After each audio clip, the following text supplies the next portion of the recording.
A pleasant Friday evening to you all, and welcome in to Trumann, Arkansas, here on the Tubetown Facebook page. Thank you so much for joining us on this Friday evening. A little bit cloudy, a little bit muggy, but hopefully the rain is going to stay out of the area for this first conference matchup of the 2018 football season between the Trumann Wildcats and the Rivercrest Colts.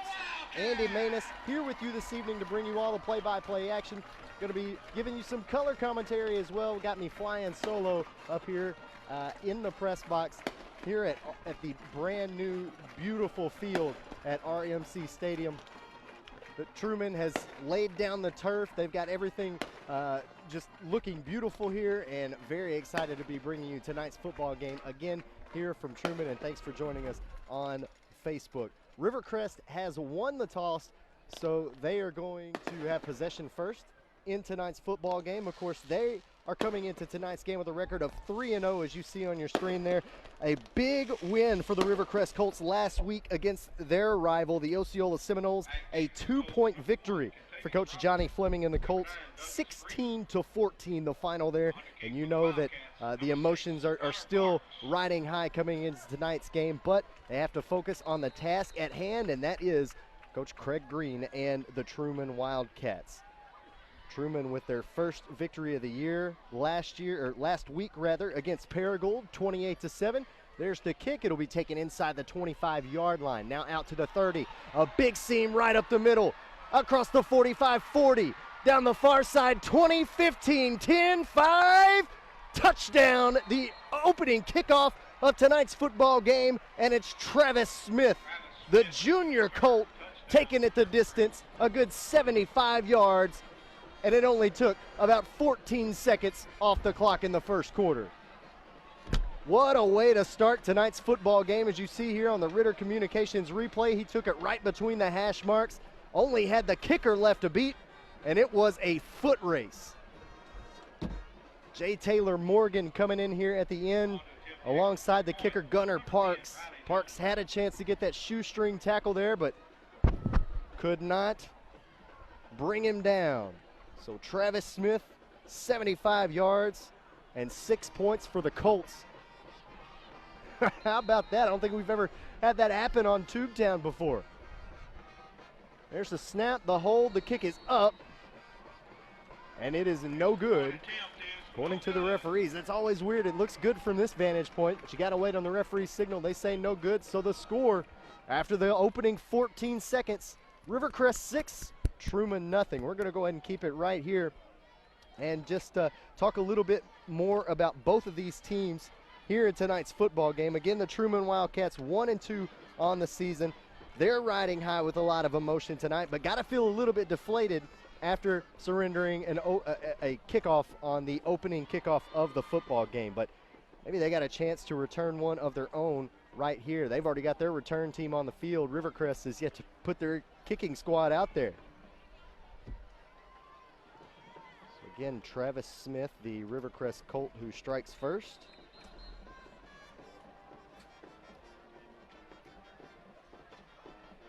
And Rivercrest taking their time getting their team out on the field. The play clock already at 0.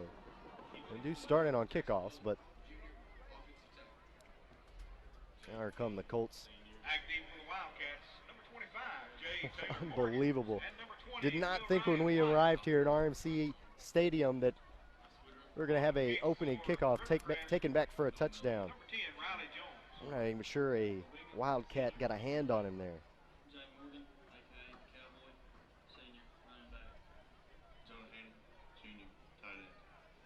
So now everything all lined up.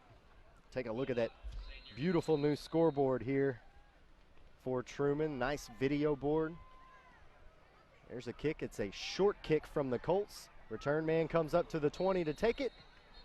And he'll muff it, and it'll roll out of bounds. So here come the Trumann Wildcat offense out on the field to try to answer that quick 6 points from the Colts. Put up 28 points against the Paragould Rams last week.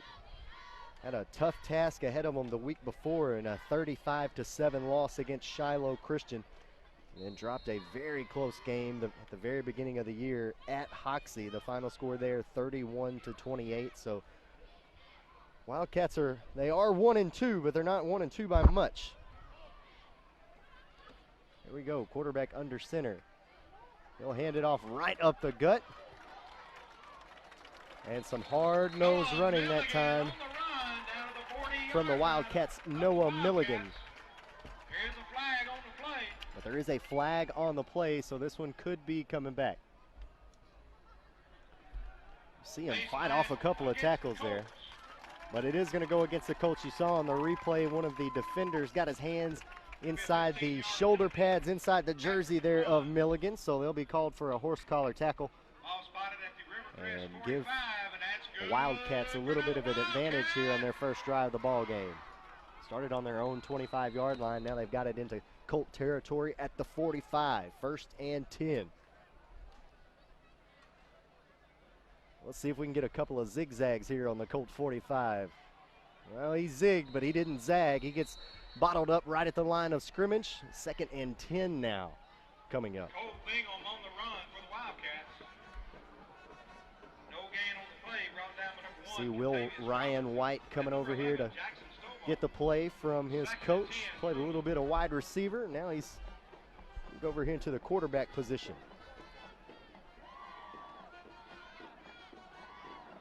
His pH balance is great too. You see his long locks of hair there. 2nd and 10 coming up. One wide receiver for the Wildcats. It's another handoff to Milligan right up the gut. He's across the 35, the 30 down the far sideline. Taken down just shy of the 25. More than enough to move the chains for another Wildcat first down. Take another look at the replay here, and he just lowers his shoulder. Outran the linebacking core and able to find some space over there on the far sideline.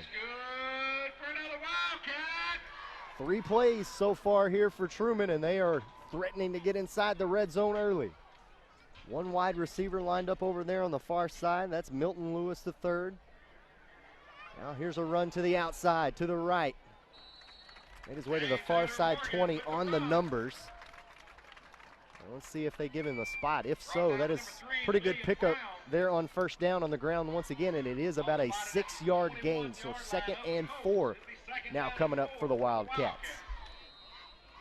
And just in a handful of plays, they have marched it down the field thanks to Noah Milligan, a couple of big runs, and then, of course, that penalty a moment ago. Here's White on a run. He's going to take it himself to the left, and he will move it down to about the 15-yard line. That'll move the chains once again for another Trumann first down, and the Wildcats continue to march.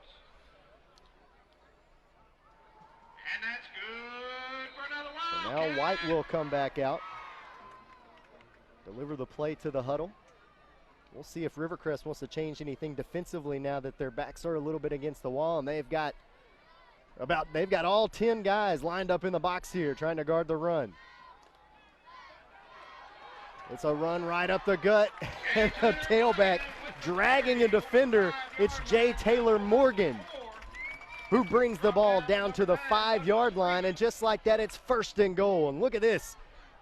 Dodged the defender on the left and took a Colt with him all the way down to the 5. The Colt had him by at one leg, and he was just hopping his way down there.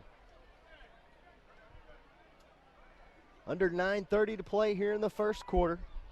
Trumann's opening drive. If you're just joining us, Rivercrest scored on the opening kickoff of tonight's football game, and the Wildcats have tried to answer in a hurry here. Here's White on a fake quarterback keeper reaching for the end zone. The referee's going to say he's down at the 1, but Will Ryan White with a keeper will make it 2nd and goal. Again, from the 1. Nice little run on the outside edge there from Will Ryan White.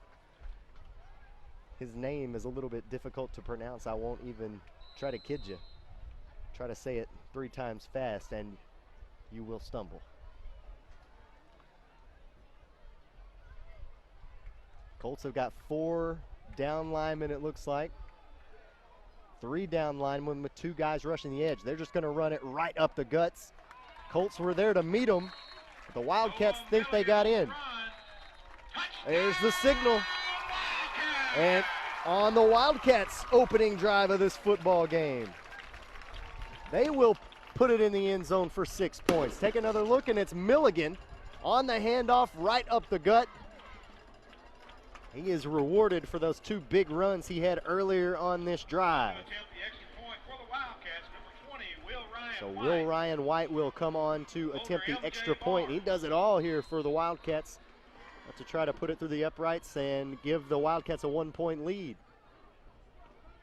Kick is up, and it's good. Oh, good little ball game we've got on our hands here in the first 4 minutes. In Trumann, the Wildcats lead it by 1, 7-6 over Rivercrest with 8:20 to play in the first. You're watching Prep Football on Tubetown, live local from Ritter Communications. The Jonesboro Advertising and Promotion Commission welcomes you to the Downtown Jonesboro Barbecue and Music Festival. This year's festival kicks off Friday, September 28th with the 2nd annual SCA State Contest and live music from Fuel.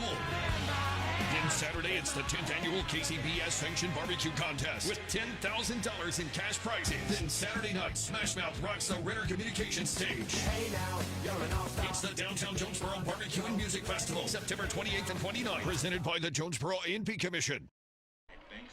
A 6-play, nearly 4-minute drive from the Trumann Wildcats, capped off by a 1-yard touchdown rush from Noah Milligan.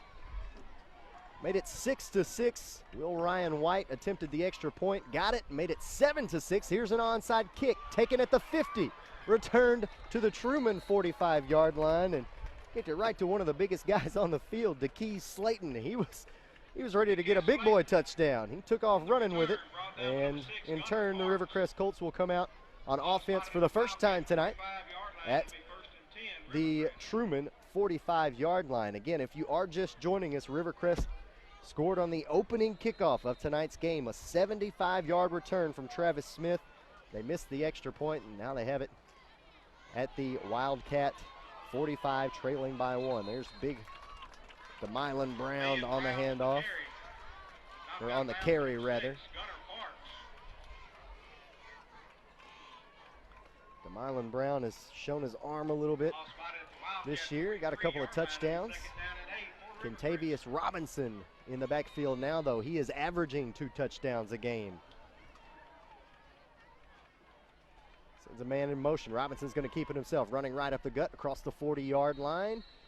Down near the 35 at the near side hash marks. I think they'll spot him at about the 36. That'll bring up 3rd and short. So 2 back-to-back running plays. Let's see if they want to stick to the ground game, and I would imagine with the stable of horses that they have, that's what they're going to do. Kentavious Robinson can flat out run the football, and so can DeMylan Brown. Brown takes the snap now, hands it off to Robinson. Robinson running to his right, has a gap across the 35 down to the 30. Got the first down, yardage, and more. All the way down to the 28. They'll get a new set of downs, and they will march further into Trumann Wildcat territory on their first offensive possession of the night, trailing by 1.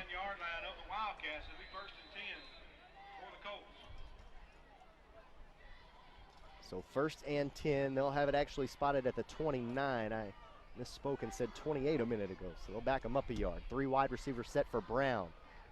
Fakes the handoff to Robinson. He's going to run to the left. Got a block. Going to throw now. Got a wide open man at the 15, the 10, taken down at the 5. And that was a heads-up play there by DeMylan Brown. A little option keeper, but instead found an open man downfield. Great job using his eyes to keep that play alive and make a big play. Now 1st and goal coming up for Rivercrest. 5th play of this drive coming up. Only about a minute and 20 gone by since the Colts got the football. Bit of a power I formation here. Hand off to Robinson. No, DeMylan Brown's going to keep it himself, trying to find that goal line, and he got in there. Sandwiched between a couple of Trumann Wildcat defenders, DeMylan Brown finds the end zone from 4 yards out, and he will put the Colts back on top. Take a look at this option play moments ago that set up that touchdown. You saw he had the room to the outside edge. You saw the cornerback come up to try to prevent him from rushing, and that left the wide receiver wide open out there, Riley Jones. And then here's the touchdown rush from DeMylan Brown. He brings it across the goal line, able to hold on to the football. And again, the Colts are up 12-7 now. A flag on the extra point attempt.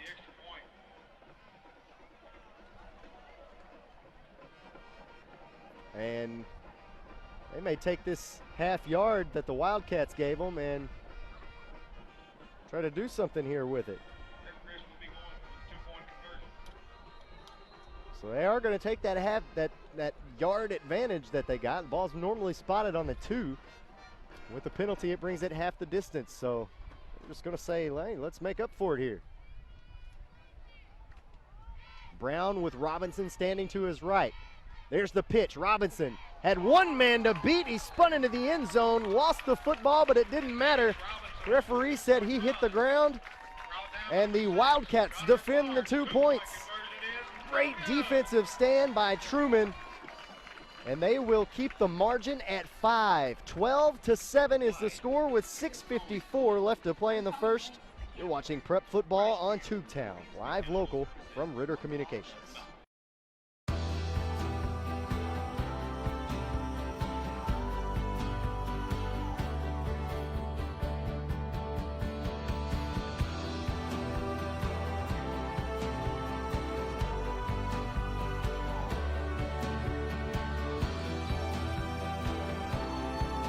You live. We put you first. Introducing You First Banking, only at First National Bank. Andy Manus back here with you at RMC Stadium in Trumann. The Wildcats now trailing the Rivercrest Colts here in the first quarter, 12-7. The Colts with a nice little passing play from DeMylan Brown to Riley Jones set up a 3-yard touchdown rush from DeMylan Brown. They attempted the 2-point conversion to try to get that extra point back they missed earlier. Could not get it, and now they're kicking it off. Here's Will Ryan White, the quarterback. Takes it from inside the 10. Now he bounces outside to the 20, and he will be dropped at about the 21-yard line. Again, Will Ryan White out here doing everything, folks. He's playing quarterback. He's taking kicks back. He's kicking the ball on extra point attempts. Interested to see if he punts it as well. I haven't seen a 4th down come up here for the Wildcats, and I know for the Wildcat faithful, they hope they don't see one here on this drive. They're going to try to answer that 5-play, 2-minute drive from the Colts a moment ago. So White will step back up with a Milligan in the backfield. One wide receiver over on the far side. White spins, runs between the left tackle and guard, and now pushed backwards. He'll back up beyond the 20-yard line. Let's see if they gave him forward progress. I think they gave him about a yard of forward progress. So that should make it 2nd and 9 now. Gain of 1 on the play. It'll be 2nd down and 9 for the Wildcats. So now from their own 23-yard line, White comes back out with the play. Gotta say, I was very impressed with the way they were able to rush the ball on that first drive, especially you look at those 2 big old boys clogging up the middle for the Rivercrest Colts defense. Hands it off to Milligan. Milligan runs right into one of those 2 big old boys. Oh, Milligan with the run. See big 72 standing in there. Stephen Range. Logan Gray also in there. Gain of 1 yard. It'll be 3rd down and 8 for the Wildcats. 72 and 50 respectively. You can't go without mentioning Kendarius Brooks over there on that line either.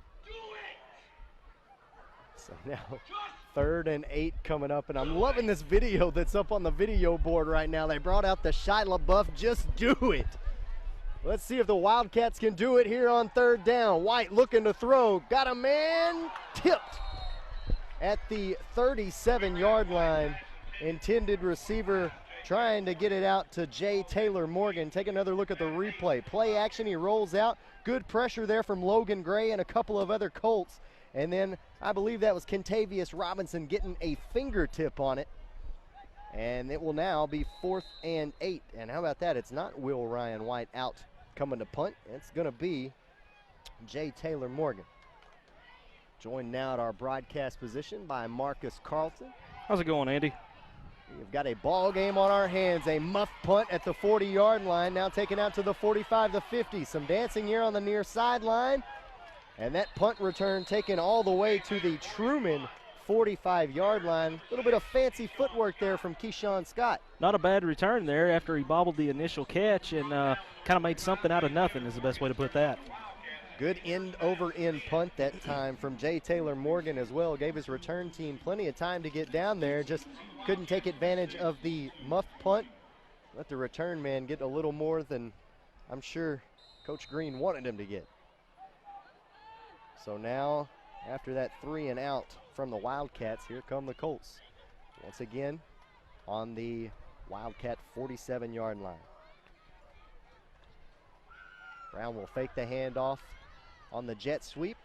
He'll hand it off right up the middle to Keyshawn Scott, and Scott will pick up about 9 on that first down carry.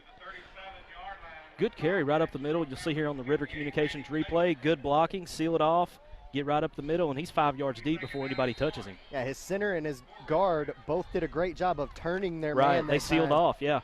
Gave him a perfect opening to run through. So now 2nd and 1 coming up. Empty backfield for Kentavious Robinson. Brown is lined up over there on the left. Here he goes in motion. He'll take the handoff. Now he's looking like he wants to throw down the near sideline. Oh, had a man at the 5, but it was over his head, and it was Travis Smith who had a chance of catching that, but he had to battle through some traffic. Yeah, he had defense all over him, but he had a chance here. If you can see it right here, once the pass is thrown, it's just out of reach. You know, if there had been contact there, you could have easily called pass interference because the defensive back did not turn around and look for the ball. But he did a good job of maintaining a little bit of space. I'm pretty amazed at how accurate that throw was from Brown. I mean, no, it was incomplete, on the money, but it was as on the money as you could be without it being a catch. Here's Kentavious Robinson with a big run to the outside. He bounces to the 20, now knocked out of bounds at the 15-yard line. A big pickup on the ground that time underneath the legs of Kentavious Robinson. He's got wheels, Andy. That kid can move. We talked about him, and you see him just make one move at the line of scrimmage, and he's gone. Yeah, you got a little bit of a bad angle there by the defense, added another 15 yards. Could have been a late hit, out of bounds called there, but it wasn't. Well, it was the quarterback for the Wildcats, Ryan White. Again, talking about him doing it all tonight. He's out there playing safety as well. Just saved a touchdown by chasing Robinson out of bounds. That's not who you want throwing hits, though. No, not at all. Brown running to his right now, trying to find the corner. Can't find much of one. He might have gotten a yard, maybe a little more than that, actually. Well, they'll spot him a good 4, so 2nd and 6 coming up. That was a long 4. Well, he ran about 20 yards to get 4 on the gain there, but, you know, Truman forced him out of bounds and keep him from getting to the corner of the end zone.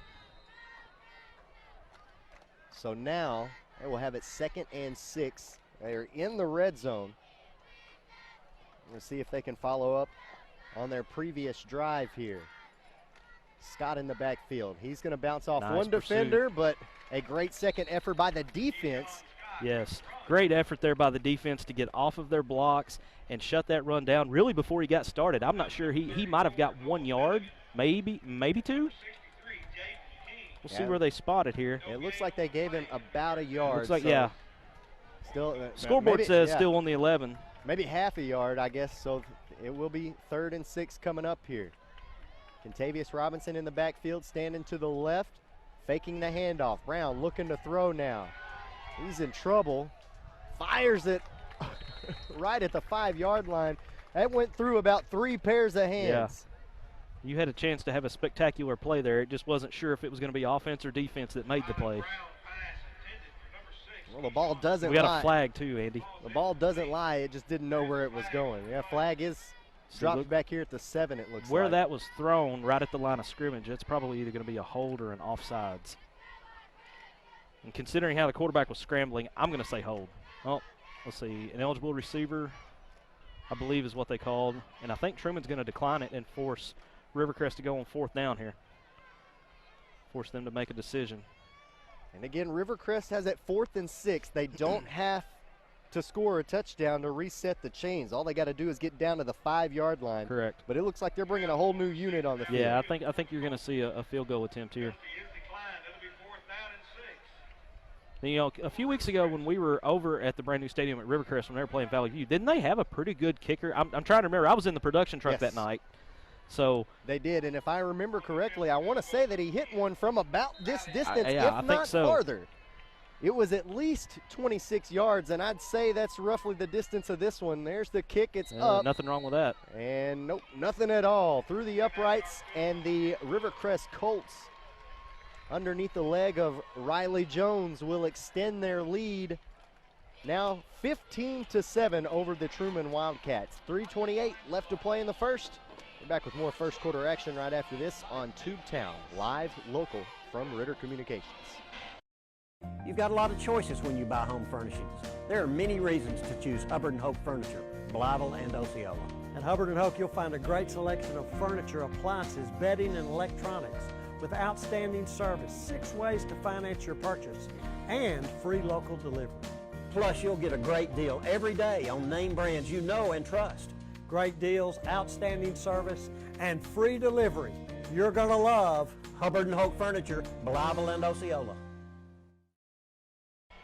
Welcome back to RMC Stadium. Andy Maness joined by Marcus Carlton here in the first quarter between Trumann and Rivercrest, the first conference matchup, the 2018 football season. Rivercrest hitting a 32-yard field goal from Riley Jones. Makes it 15-7. It has been a good first quarter for Coach Fleming and the Colts. A lot of action here in the first quarter. Had the opening kickoff return, Trumann punches back, and then Rivercrest counter punches again. So we may be in for a shootout tonight. And nothing gets you ready for the rest of a football game like an opening kickoff return for a touchdown. Here's an excellent kickoff taken inside the 10-yard line, and it looks like it's Will Ryan White once again. He's across the 20, across the 30. Hit hard on the near side hash marks at the 35, and the Wildcats will come back out and try to repeat their first drive's success. They just marched it right down the field on Rivercrest. 6 plays, only took about 3 minutes off the clock. Andy, that was a big response after that, giving up that opening kickoff by Trumann to come down and not only score but take the lead briefly. And no doubt about it, they capitalized on it for sure. Again, took the 1-point lead, but defense has not been able to keep the Colts out of the end zone the last 2 drives. Let's see if the offense can put up an answer. A little bit of a double handoff there. And it's J. Taylor Morgan who will bring it to the 37-yard line on the near side hash marks. Just about a 3-yard pickup there. But, you know, that offense that Trumann's running, it's real easy to lose track of the ball if you don't concentrate and stick to your assignment. Well, I think that could easily be said for both the offense and the defense. Well, that's true. Yeah. So now let's see what they do here on 2nd and 7. Lone wide receiver here on the near side. White under center. Milligan in the backfield behind him. Milligan's going to take the handoff. Hit and driven backwards. Stout defensive stand that time from Rivercrest. Easton Elder, one of the leading Colts, getting through the line to lay the lumber. Yeah, I'd say that. Go ahead, Andy. Yeah, I'd just say that Milligan's probably twice his size. As you see, number 14, he got a little bit of help there. He got low, got his center of gravity really low, and was able to just hold him until a teammate could get there to help him. Sometimes that's all you got to do. So now that'll bring up 3rd and 7 after no gain, nearing the 2-minute mark here in the first quarter. And again, 10 guys loaded up in the box for the Colts. White looking to throw, flushed out of the pocket down the near sideline, too tall for the intended receiver. Trying to find MJ Barnes here on the near sideline. Would have been a great catch. Also would have been a first down, but just thrown too high as White was facing the pressure from the defense. Yeah, I think that was our man again, number 14. I didn't get a good look at the roster ahead of time. Elder. I think Elder was the one that had the pursuit there that kind of forced him to pass it before he was ready. He's playing that, I don't know if it's the strong side or weak side linebacker, but he's in there playing linebacker. There's the punt. There's Scott taking it just outside the 30, across the 35, trying to find the sideline, and he gets there right at the 39-yard line. And so about a 10-yard return that time for the Colts, and here comes DeMylan Brown and the rest of the Rivercrest offense trying to keep the train rolling. Yeah, could be a big possession here, mainly for the Trumann defense. I think they need to come out and get a stop because Rivercrest has scored on their last 2 possessions. If they score again and go up either 18-7 or 22-7, you kind of get a little doubt going in your head if you're Trumann. Well, not just the last 2 possessions. They've scored Well, every time they've touched the ball. Yeah. Here's Scott. Yeah, it's fine. Scott goes in motion. Here's Robinson with a run right up the middle, dropped right at the 50-yard line, which was the line to gain. Should move the chains for another Rivercrest first down as Kentavious Robinson continues to add up those rushing yards. And Marcus, I was going to say this earlier. We talked about this in the game we had with him earlier this year. This is a kid that we've got to see grow up and play over the last few years. Absolutely. And he has developed into one heck of a tailback for the Colts. Scott goes in motion. Brown, there's the pitch to Robinson. Robinson across the 50, trying to find that far sideline, and is bumped out at about the 45-yard line. I heard you say, and I saw it too. Yeah. DeMylan Brown took a lick. He took a shot right as he pitched the ball. He took a pretty hard shot, but it didn't seem to faze him at all. It's one of those that probably looked a lot worse than it was. Able to pick up about 5 yards on the ground was Kentavious Robinson. So now 2nd and 5 coming up. 4 wide receivers. There's the snap. Brown will fake the handoff. Little pitch out here to the wide open wide receiver Douglas Freeman, but threw it a bit too tall for him. That was a well drawn up play that could have gone for some big yards. Yeah, that's a great play call right there. And he put just a little too much on that pass. You can see it here on the Ritter Communications replay. He's wide open here, and he sailed it on him just a little bit. I think his eyes got big because he saw all that green in front of his receiver. Yeah, the nearest dude in front of him was about 8 yards out. Yeah. So now a 3rd and manageable coming up. 3rd and 5. Brown looking like he's going to have an empty backfield. 5 wide receivers. Sends Scott in motion. Fakes the handoff on the jet sweep. He's going to keep it himself. Juking and jiving, trying to find that far sideline, and he got pretty close to the line to gain, but I don't know if he got there. It looks like he is going to be about a yard shy maybe. Well, maybe a bit more than that. Maybe about 3 yards shy. Yeah, doesn't look like he got as much as we first thought. The marker is right at the 40. So if you see here on the replay, let's see. Yep, he stepped out. If you look, he stepped out right there at about the, the 44? Yeah, I think they'll give him that They right give him the foot 43. spot. Yeah, they'll give him the 43. So 4th and 2 coming up. Colts going to go for it right here at midfield. Robinson in the backfield. And Robinson gets the handoff. A big hit by the Wildcat defense, but Robinson able to keep his legs moving enough to get a first down. The chains will move. But, man, Trumann's defense was coming at him that time. They had him wrapped up and just couldn't, close the deal on the tackle, and he breaks free and he needed 2, and he got 3. That was big Noah Milligan coming in there and laying that first hit. We've been seeing him run the football all night for the Wildcats. But, yeah, he just couldn't get his arms wrapped around Robinson. Robinson a little bit too quick. And here he is showing his quickness off once again across the 30-yard line down to what appears to be the 29, and once again very close to another first down. Andy, Rivercrest has a long tradition of having guys with just superior quickness and that next gear speed, and we've seen both tonight. We saw the speed on the opening kickoff and the little quickness here on just the little short 1, 2, 3 yard gains. Power formation, gonna throw it, play action. Was that picked off? I believe it was picked. Picked off by the Trumann defense, and that was Milton Lewis III. Well, he jumped that route perfectly and just picked it right out of the air. See it here on the Ritter Communications replay. He reads the quarterback perfectly, steps right in front of the receiver, and makes a great play and controls the ball as he's falling. He barely had that in his forearm and bicep, and he was able to control it as he hit the ground. That was a great catch because both of the players going for it at the same time. And that was quite a hit, quite a bump he took from the receiver. But you were right. He read the quarterback the whole way. He was going for the ball before it was ever released.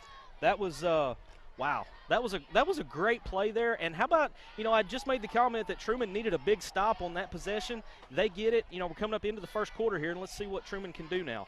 Yep, still time to put some points on the board. Here's a run to the right side and knocked out about the 29-yard line. But a nice little pickup by Jay Taylor Morgan. I think he got about 7 yards there. and got out of bounds, so the clock will stop. You see the Ritter Communications replay here. He comes around to the edge, and let's see. Yeah, he's going to get about 7 on that. Well, they do got They give time him to set 6, their so- offense up, though. As you mentioned, it does stop the clock with 20 seconds left. Probably Trumann- get one more play here.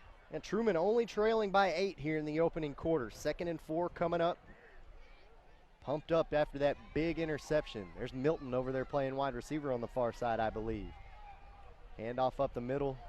Should be Milligan on the carry, and he's pushed backwards. No gain on that carry. That should take us to the end of the first quarter here. Should. The clock now ticking under 10 seconds left, and I believe that's what's going to happen. So 2 teams will flip ends of the field. We'll come back and do it one more time here in the first half.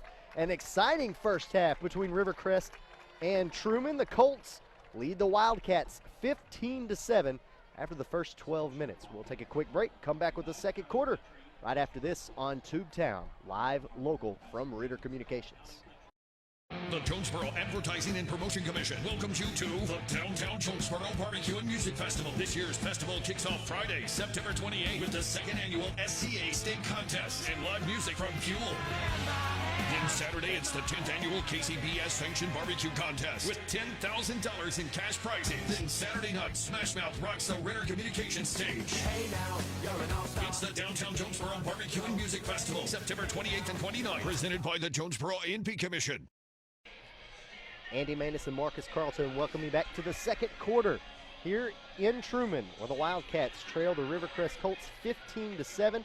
But the Wildcats have the football right now, 3rd and 4, after a big interception from Milton Lewis III at the end of that first quarter, Marcus. Yeah, that's you got the big interception there, and that kind of stops and steals the momentum away from Rivercrest. But you're facing a big 3rd down here. If you don't convert here, you give all that momentum right back. And you look at their last 2 drives, have both been 3 and outs. Right. So facing another 3 and out here, they need a first down conversion. Not just that, but to move the ball a little bit further down the field, because both times they've had to punt it, they've been fairly well into their own territory. That first drive they had a 3 and out at. They started on their own 22. You look at their last drive, they had a 3 and out. They were on their own 34. Now here they are at their own 27. And that is not going to help them out any. No, that's going to back it up a little bit. Illegal motion against the Wildcats. 5-yard penalty. It'll be 3rd down and 9. So now your 3rd and 4 becomes 3rd and 9, and it probably changes your outlook a little bit about what you're going to consider for play calling. Yeah, no doubt about it. 3rd and 4, you can look at handing it off to that big tailback, Noah Milligan, let him run it right up the gut. Now you do have to think about what you're going to do with it here. MJ Barnes, the lone wide receiver, headed out to the far side. The top of your screen, you can't see him. He's standing on the far side, hash marks right at the 20. You almost have to go to the air here. That's what they're going to do. Play action, looking to throw. Will Ryan Ooh. White steps up in the pocket, Fumble. lost the football. Chance for a scoop and score. Can't get the score, but they get the scoop, and it's Kendarius Brooks who will have it for the Colts inside the 5-yard line.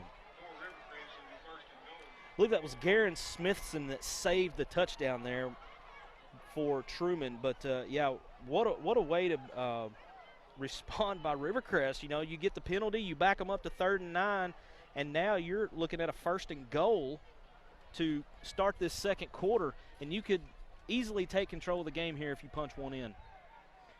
They've definitely got the horsepower to do it, too. Here's DeMylan Brown. There's the snap. He's looking to run with it. Bounces to the outside. Finds the goal line. Touchdown, Rivercrest Colts.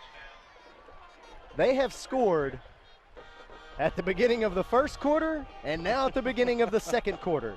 And both times they scored, there's been 11:46 left on the clock. Yeah, when you've got someone that's got the speed that Rivercrest has, you're not going to beat them to the edge. And he was able to get outside. You know, I think the play was originally drawn to go up the middle, and he had enough speed to where he could just adjust and move to the outside and get the easy 6. Kick is up, and it is good from Riley Jones. So now the Rivercrest Colts out to a 22-7 lead here at the beginning of the second quarter. 11:46 left to play in the first half. We're taking a break. We're back with more here on Tubetown, live local from Ritter Communications. Life doesn't always go as planned. So when a power surge affects your TV, or a breakfast mishap takes out your laptop, Guardware multi-device protection gives you peace of mind, knowing your devices will be repaired or replaced with just one call, and without breaking the bank. Protection you can trust. Guardware from Ritter. Enroll today to keep what matters most protected tomorrow. Welcome back to Trumann. Andy Manus and Marcus Carlton here with you in the second quarter. Rivercrest Colts capitalizing off of a fumble, then a 3-yard touchdown rush from Demylan Brown. Extra point would be good, and they lead this one 22-7. Colts have just blown this one wide open since that Trumann drive to open the game for them. Ryan White will take it inside the 10, now to the 20. Bounces it outside to the 30. A lot of running room down the far sideline across the 50. Can't outrun him, but a great setup for the Wildcats here to start the second quarter. That's a great return by Trumann, but you know, you've got to give some credit to the Rivercrest kicker there. He's the last man in line, and he makes a touchdown-saving tackle. As you see him, he brings it right through traffic, bounces to the outside where there are no white jerseys. Nobody there. And then, yep, there it is. Riley Jones coming up with a tackle. It's good for Trumann to start on the Rivercrest side of the 50 after giving up, you know, the fumble and then the score after one play. If they could come back here and punch one in to make it 22-14, you know, we're back. They're back in the ball game, and we've got a different scenario on our hands. Yeah, this is their best starting field position here of tonight. There's the handoff, running to the right, trying to cut upfield is Jay Taylor Morgan. He hops over one defender and is able to pick up about 3.5 yards on the carry. Now 2nd and 7 coming up. Andy, I don't know if he maybe didn't have good security on the ball or what, but I thought he was going to stop and throw like a halfback pass there, because it looked like for just a second he was kind of moving the ball around a little bit. Well, we've seen that kind of trickery there from the Colts. Haven't really seen that from the Wildcats so far, but I wouldn't put it past them, because they're, as you can see, if you've been watching this game, they're are a run motion offense. No doubt. He spins, hands it off, running to the back, going to the left, and that's Cole Bingham with, I believe, his first carry of the ball game, and it's going to be for nothing. Yeah, not much there. Rivercrest defensive line stayed at home on that one. They weren't fooled by all the motion and you know, stopped them for a loss. 3rd and 7 now for Trumann. White taking the time, getting the play from his coach over here. Play clock started. Also got MJ Barnes over here taking some coaching from Coach Green. Play clock's down to 10. You got to wonder here if they're maybe trying to stall just a little bit to give their defense a little more of a breather before they have to come back out on the field. Because now we're down to 3. And there's the snap, looking to throw. It's a fake screen, going to go on the go route. Picked off, picked right out of the air, and taken down at the 20-yard line. And who else would it be but Kentavious Robinson? No, I beg your pardon, Travis Smith. But hey, that's the second. He's already had the kickoff. Yeah, that's the second big play of the game for him. Ritter Communications replay shows it here. A little trickery. Looks like almost like a little bump and go. He just steps in front of the receiver. And I got to say, that's a great defensive effort by Travis Smith, because he bit on that play fake. He did, but he was able to recover. He bit on the pump fake, expecting the screen, and as Marcus said, was able to make up the ground to make that pick. Great interception by Smith, and now here come the Colts. Demylan Brown under center, sends Scott in motion. There's the pitch. Scott's going to bring it right up the field and right into a big scrum right at the 30-yard line.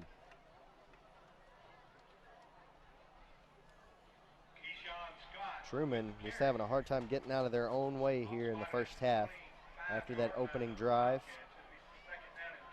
Yeah, you got to wonder, you know, maybe they're pressing a little too hard. Maybe they are feeling a little pressure of being down 22-7 here in the first half and feel like they've got to make something happen. Sometimes that can work against you. Here's Demylan Brown, turns around, he'll hand it off. Scott again on the carry. Jeez. Man, what? taking everything to bring him down. And actually, that's Kentavious Robinson. I guess that makes a little more sense why he's so tough to bring down. Got a Trumann player looks to be a little shaken up there. He's up now, but he was slow to get up. That's MJ Barnes. And the thing about the Colts, if you're watching, they're not just getting blocks at the line of scrimmage. They're getting blocks from everybody out there on offense. 10 yards downfield, and you've still got receivers blocking. Here's a wing tee, and now a cutback from Robinson. Robinson at the line of scrimmage. Look at those feet continuing to churn, just trying to get a couple extra yards there after the first contact. Great job, though, by the Wildcat defense. They wrapped him up, and even though he kept those legs churning, they were able to minimize the damage on that play. Yeah, they stopped his forward progress enough to where the referee could blow it, but if you notice, he never went down. Yep, he is just always got those feet a churning. We got a big bowling ball in the backfield now, and DeKey Slayton. The handoff is going to go to Keyshawn Scott. Bounces to the outside 40. Tripped up at the 45-yard line. Great open field tackle that time by, I believe, Jordan Dye for the Wildcats. Just went straight for the knees and was able to bring down the runner. Yeah, nice pursuit by the defense to minimize the damage there. Third down. If Trumann can get off the field here, that's a win for the Trumann defense. There's a 3rd and short coming up for Rivercrest. 3rd and 2 to be exact. Trumann looks like they're going to bring 4 down linemen with rushers on either side, but they've got all 11 guys in the box here. There goes the handoff. I think DeKey Slayton on the carry, and it is Slayton. Very near the line to gain. The referee on the near side has already signaled first down, so they will move the chains for a fresh set. Yeah, he needed 2. He got 2.5 here. You can see it on the Ritter Communications replay.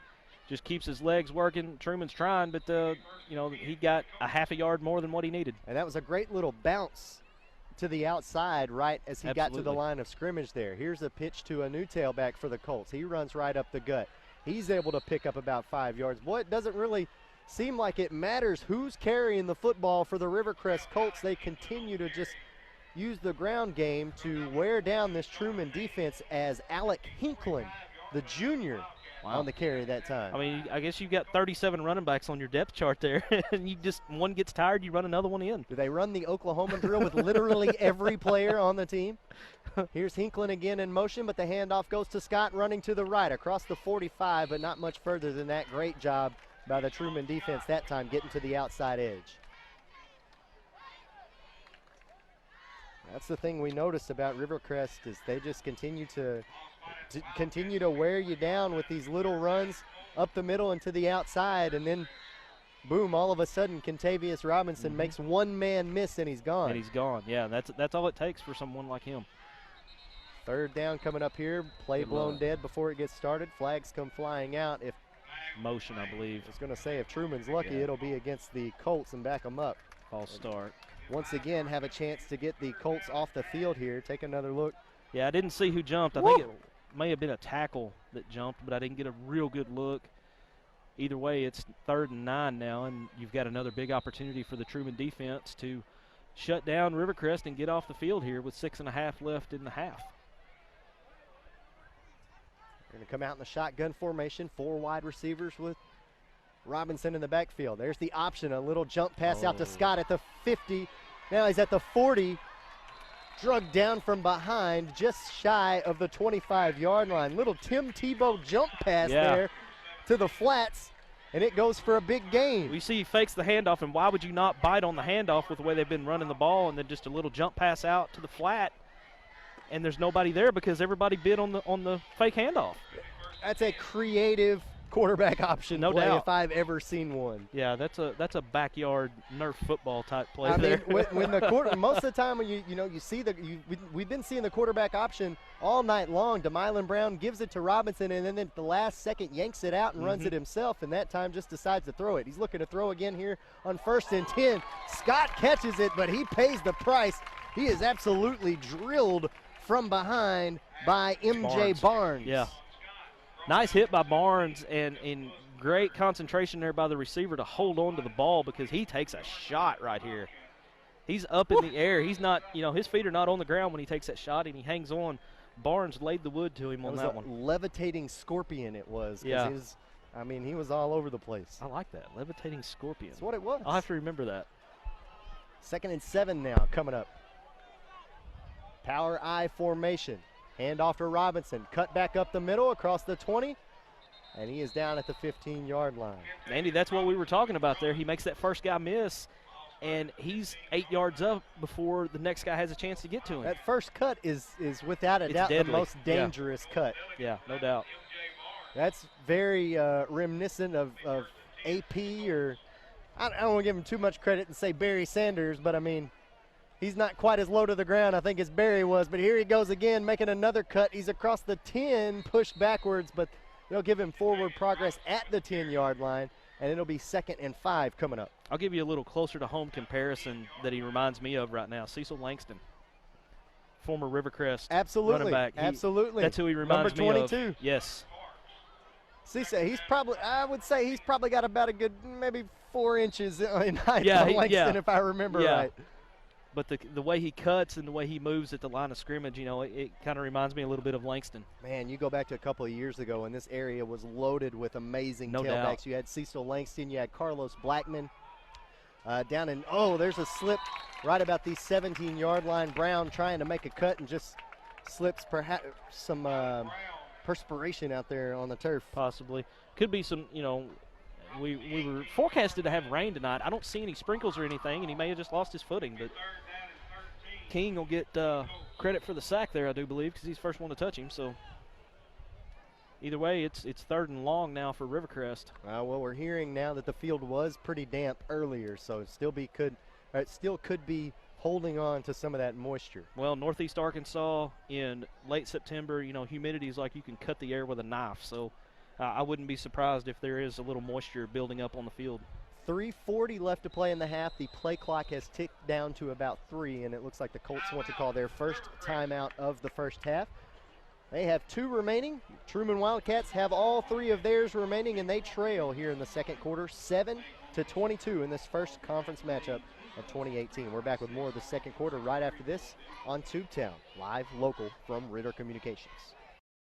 How much bandwidth will satisfy your home's hunger? The average household now has more wireless devices in use a day than ever before, including TVs, laptops, tablets, and smartphones. HD streaming and gaming can use large amounts of data and slow down speeds for other users. The more devices you use, the more bandwidth your home needs.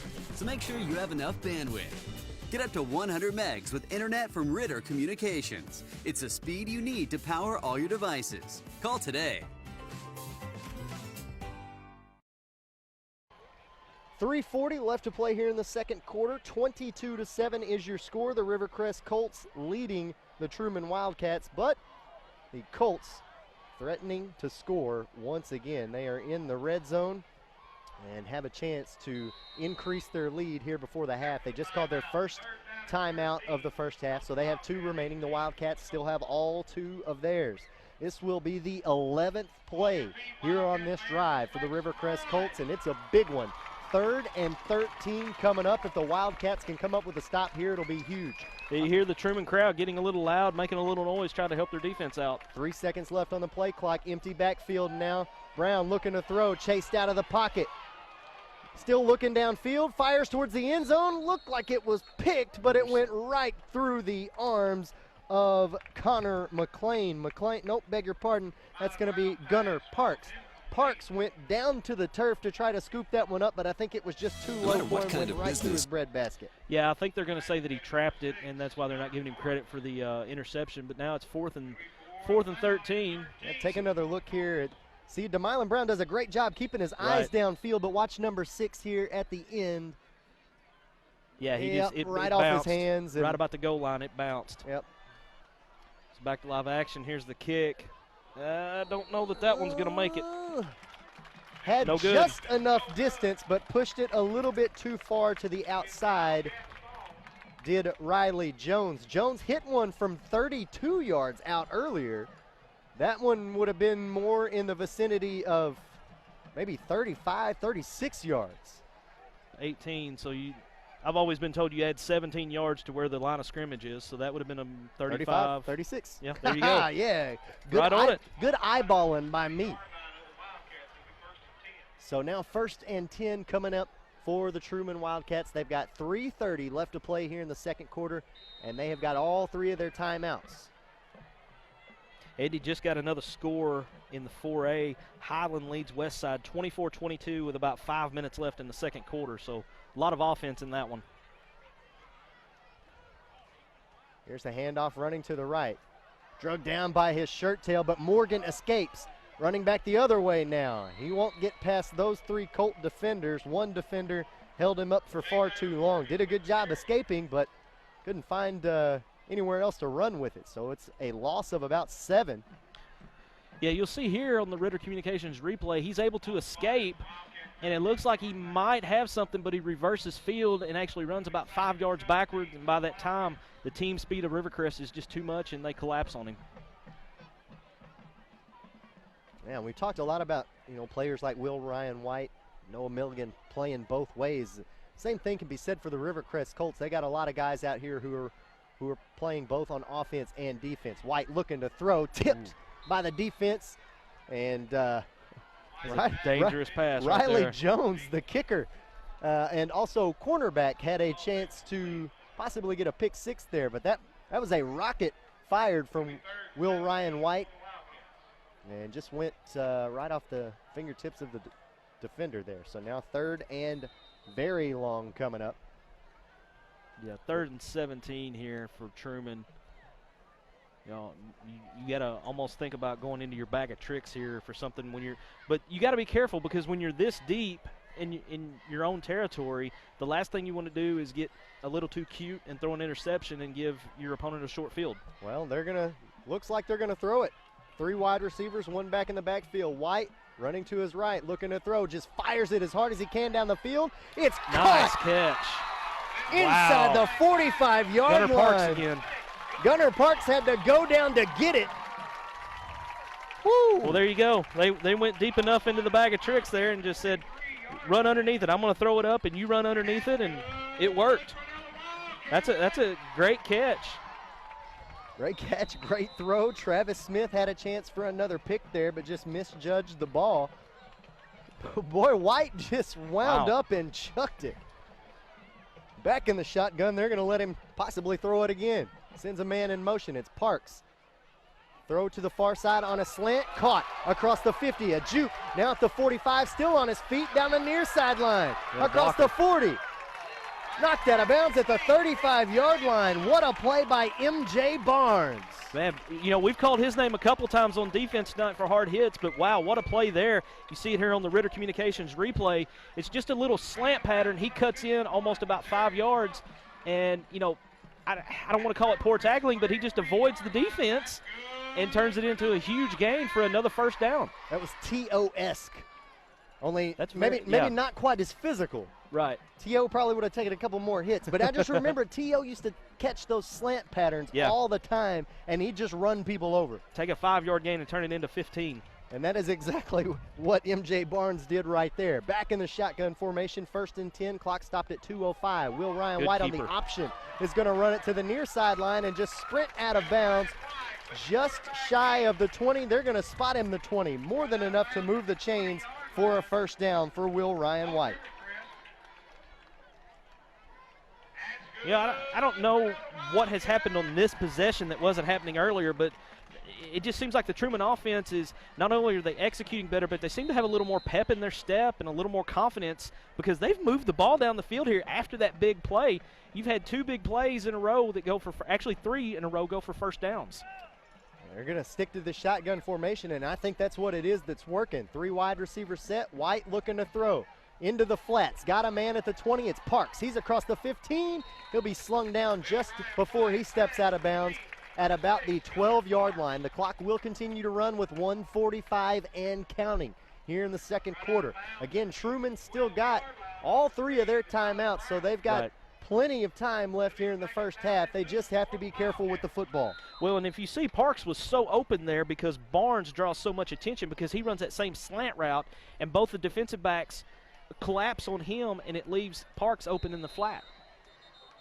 I think we got a timeout. And I think we did. Yep. There's still plenty of time left on the play clock, but Truman. Rivercrest. Rivercrest called the timeout. Rivercrest wants to talk some things over, so they burned their second timeout of the first half. They still have one remaining. Again, Trumann still has all 3 of theirs with 1:24 left to play in the half. We're going to step aside for a quick break. Come back with the end of this half right after this. Again, Rivercrest leading Trumann 22-7 on Tubetown. Live local from Ritter Communications. 911, what's your emergency? I'm home alone. Someone is trying to get in the back door. Find a safe place like in a closet or under a bed, okay? Okay. Be very quiet and don't worry. Your home phone gave me your location. Hurry. Help is on the way. Only a dedicated home phone can quickly pinpoint your address for emergency personnel. Cell phones can't. Keep your loved ones safe for less than 60 cents a day with a home phone from Ritter. Call today or go to rittercommunications.com. Andy Maness and Marcus Carlton back here with you in Trumann, where the Wildcats are threatening to score. They trail here to the Rivercrest Colts 22-7, but with 1:24, they've got it 2nd and 2 on the Rivercrest 13-yard line. Yeah, Andy, right as we're getting ready to set back for play here, we've got a couple other scores. Pocahontas leads Brooklyn 18-0 in the 4A. Gave you the West Side score. Highland still leads 24-22. And jumping up to 5A real quick, kind of a shocker. Blytheville leads Wynn. Where did that go? 12-0. Oh, wow. No, 18-0. Well, 2nd and 2 here. A handoff going to go to Jay Taylor Morgan. He runs it right up the gut. Judging from the spot of the referee, they're going to give him forward progress close to the 20-yard line, which is the yard to gain. But it looks like it'll be 3rd and short. They'll actually spot him at the 11, it appears. Yeah, he's short because the clock never stopped, and it would have stopped briefly on a first down. Let's see what they do with it here if they want to give it to the big back Noah Milligan. Watch for a handoff for big number 34, but he's standing up there in the fullback position right now. It's going to be a pitch. Morgan spins. Barely able to hang on to that football. He's driven all the way back to the 15-yard line. Yeah, that's a tough play right there for Trumann. See it here on the Ritter Communications replay.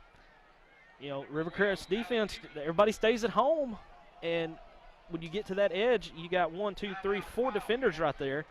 Trumann's going to call a timeout here to talk about 4th and 5. Yeah, with 44 seconds left to play in the half, we'll go ahead and step aside for another timeout alongside with them. Trumann still got 2 timeouts left here in the second quarter, trailing 22-7 on Tubetown. Live local from Ritter Communications. Introducing Ritter Home Security. Ritter takes care of protecting what's most important to you, from threats like unwelcome visitors and fire, to making your life easier by putting the control of your home at your fingertips. Use the free app to shut the garage, lock the door, turn off lights, arm the system, and more. You can even turn back the thermostat to help save money on your energy bill. Plus, get a snapshot when your kids get home. It's smart, beautiful, convenient, and ready for your busy life. Ritter Home Security.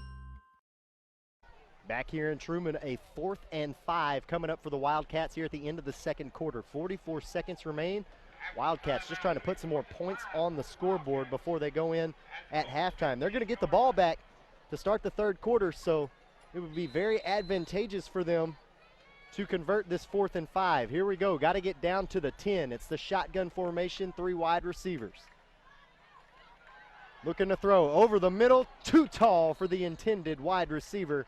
And the Wildcats are going to turn it over on downs. Jesse Pinter, the intended receiver there.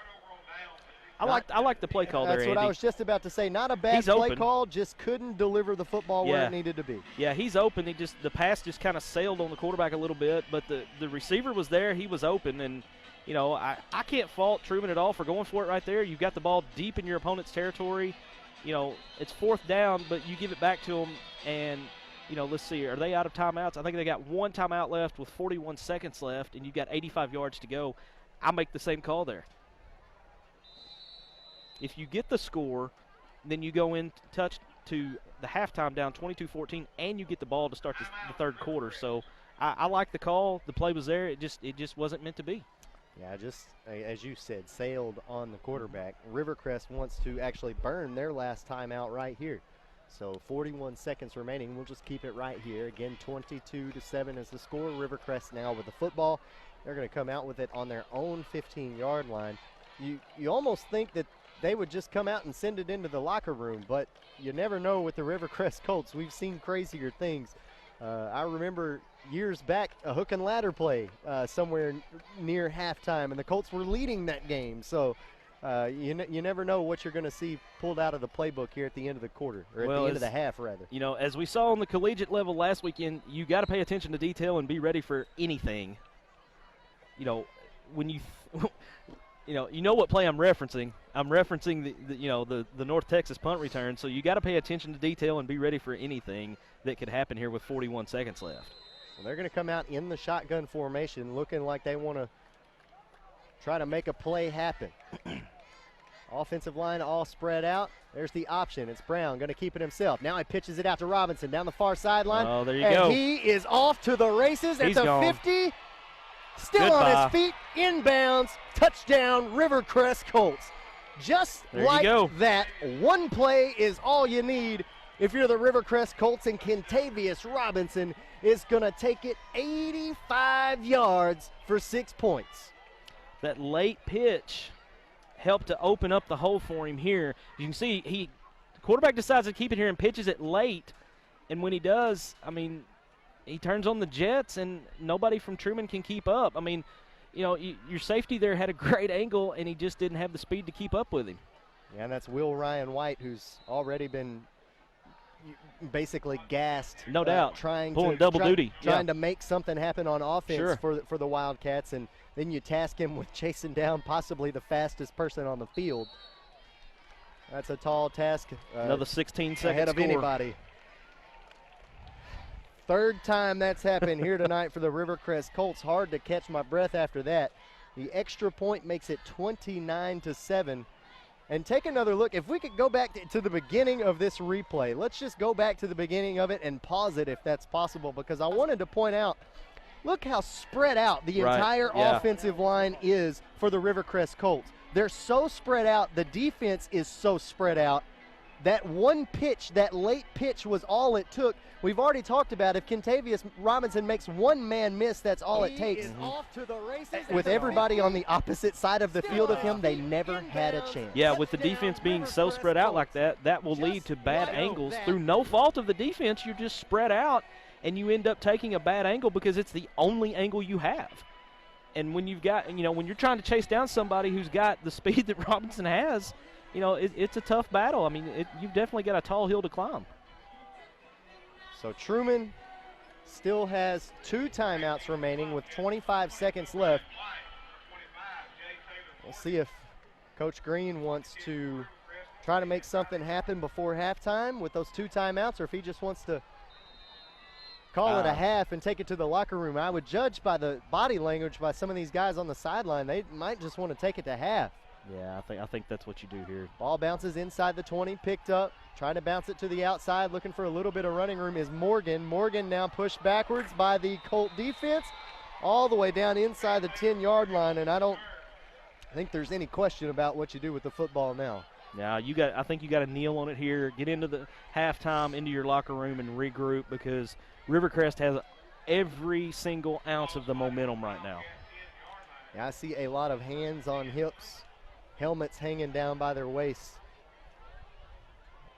And I can't say that I'd feel any different.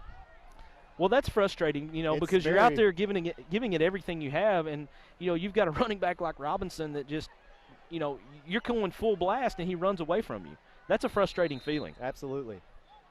Will Ryan White comes out, take the snap. Well, he's going to throw it here to the near side for Milton. Milton will go out of bounds. Maybe just going to try to get any type of momentum that they can get, as once again they're going to come out on offense to start the third quarter. So maybe you don't want to come out cold.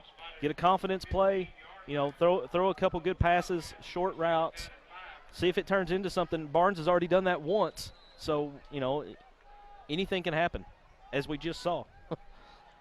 I would like to think here in the second half, I hope we see a little bit more of that shotgun formation from the Wildcats, because that was working for them in that last drive. They have not had a lot of success moving the ball down the field against this stout defense of the Colts. Now White looking to throw. Avoids one man in the backfield, trying to step up in the pocket. He's going to move past the line of scrimmage, but he will be dropped, and that should end the half. It will end, and the 2 teams will head to the locker room. 29-7, the score after the first 2 quarters. The Rivercrest Colts well in control of this one. We're going to talk some things over in the locker room. We're going to talk some things over up here at our broadcast position. We'll bring some analyzation of the first half for you, as well as some scores from around the area coming up next on your Ritter Communications halftime show.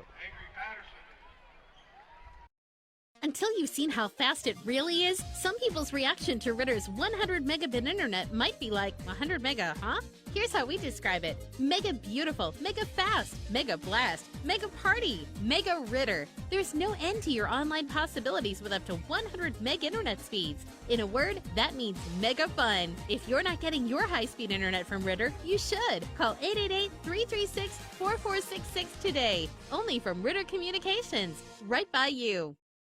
For your smartphones, tablets, phablets. For the browsers you carry in your trousers, wowzers. For your big screens and small screens, short screens and tall screens, get speed that screams. From the top of your desk to the palm of your hand, it's the fastest internet speed in the land. There's no end to your online possibilities with up to 100 meg internet speeds. If you're not getting your internet from Ritter, you should. Call 888-336-4466 today. Ritter Communications, right by you. High-speed internet for every grown-up, grandparent, kid, teen, and in between. Ritter's got it. Every JPEG, MPEG, and GIF for the working mom or the working stiff, loaded in a GIF. Whether you're a blogger, gamer, or pixel tamer, don't be a slow-speed blamer. Don't waste your time waiting to load that page. Get Ritter high-speed internet. It's all the rage. There's no end to your online possibilities with up to 100 meg internet speeds. Only from Ritter Communications, right by you. You work here, you play here, you live here, and yet most of what you watch on television is about somewhere other than here. Until now, we proudly present Tubetown, TV about you. Tubetown is a Ritter Communications exclusive network featuring local sports, community events, unique and original programming from our community. Tubetown takes what's best about television, what's best about the community, and brings them together. Tubetown, only from Ritter Communications, right by you. Technology was supposed to make our lives easier. No one told us about the plethora of glitches, viruses, hackers, hundreds of passwords to remember, and getting all our tech to sync up.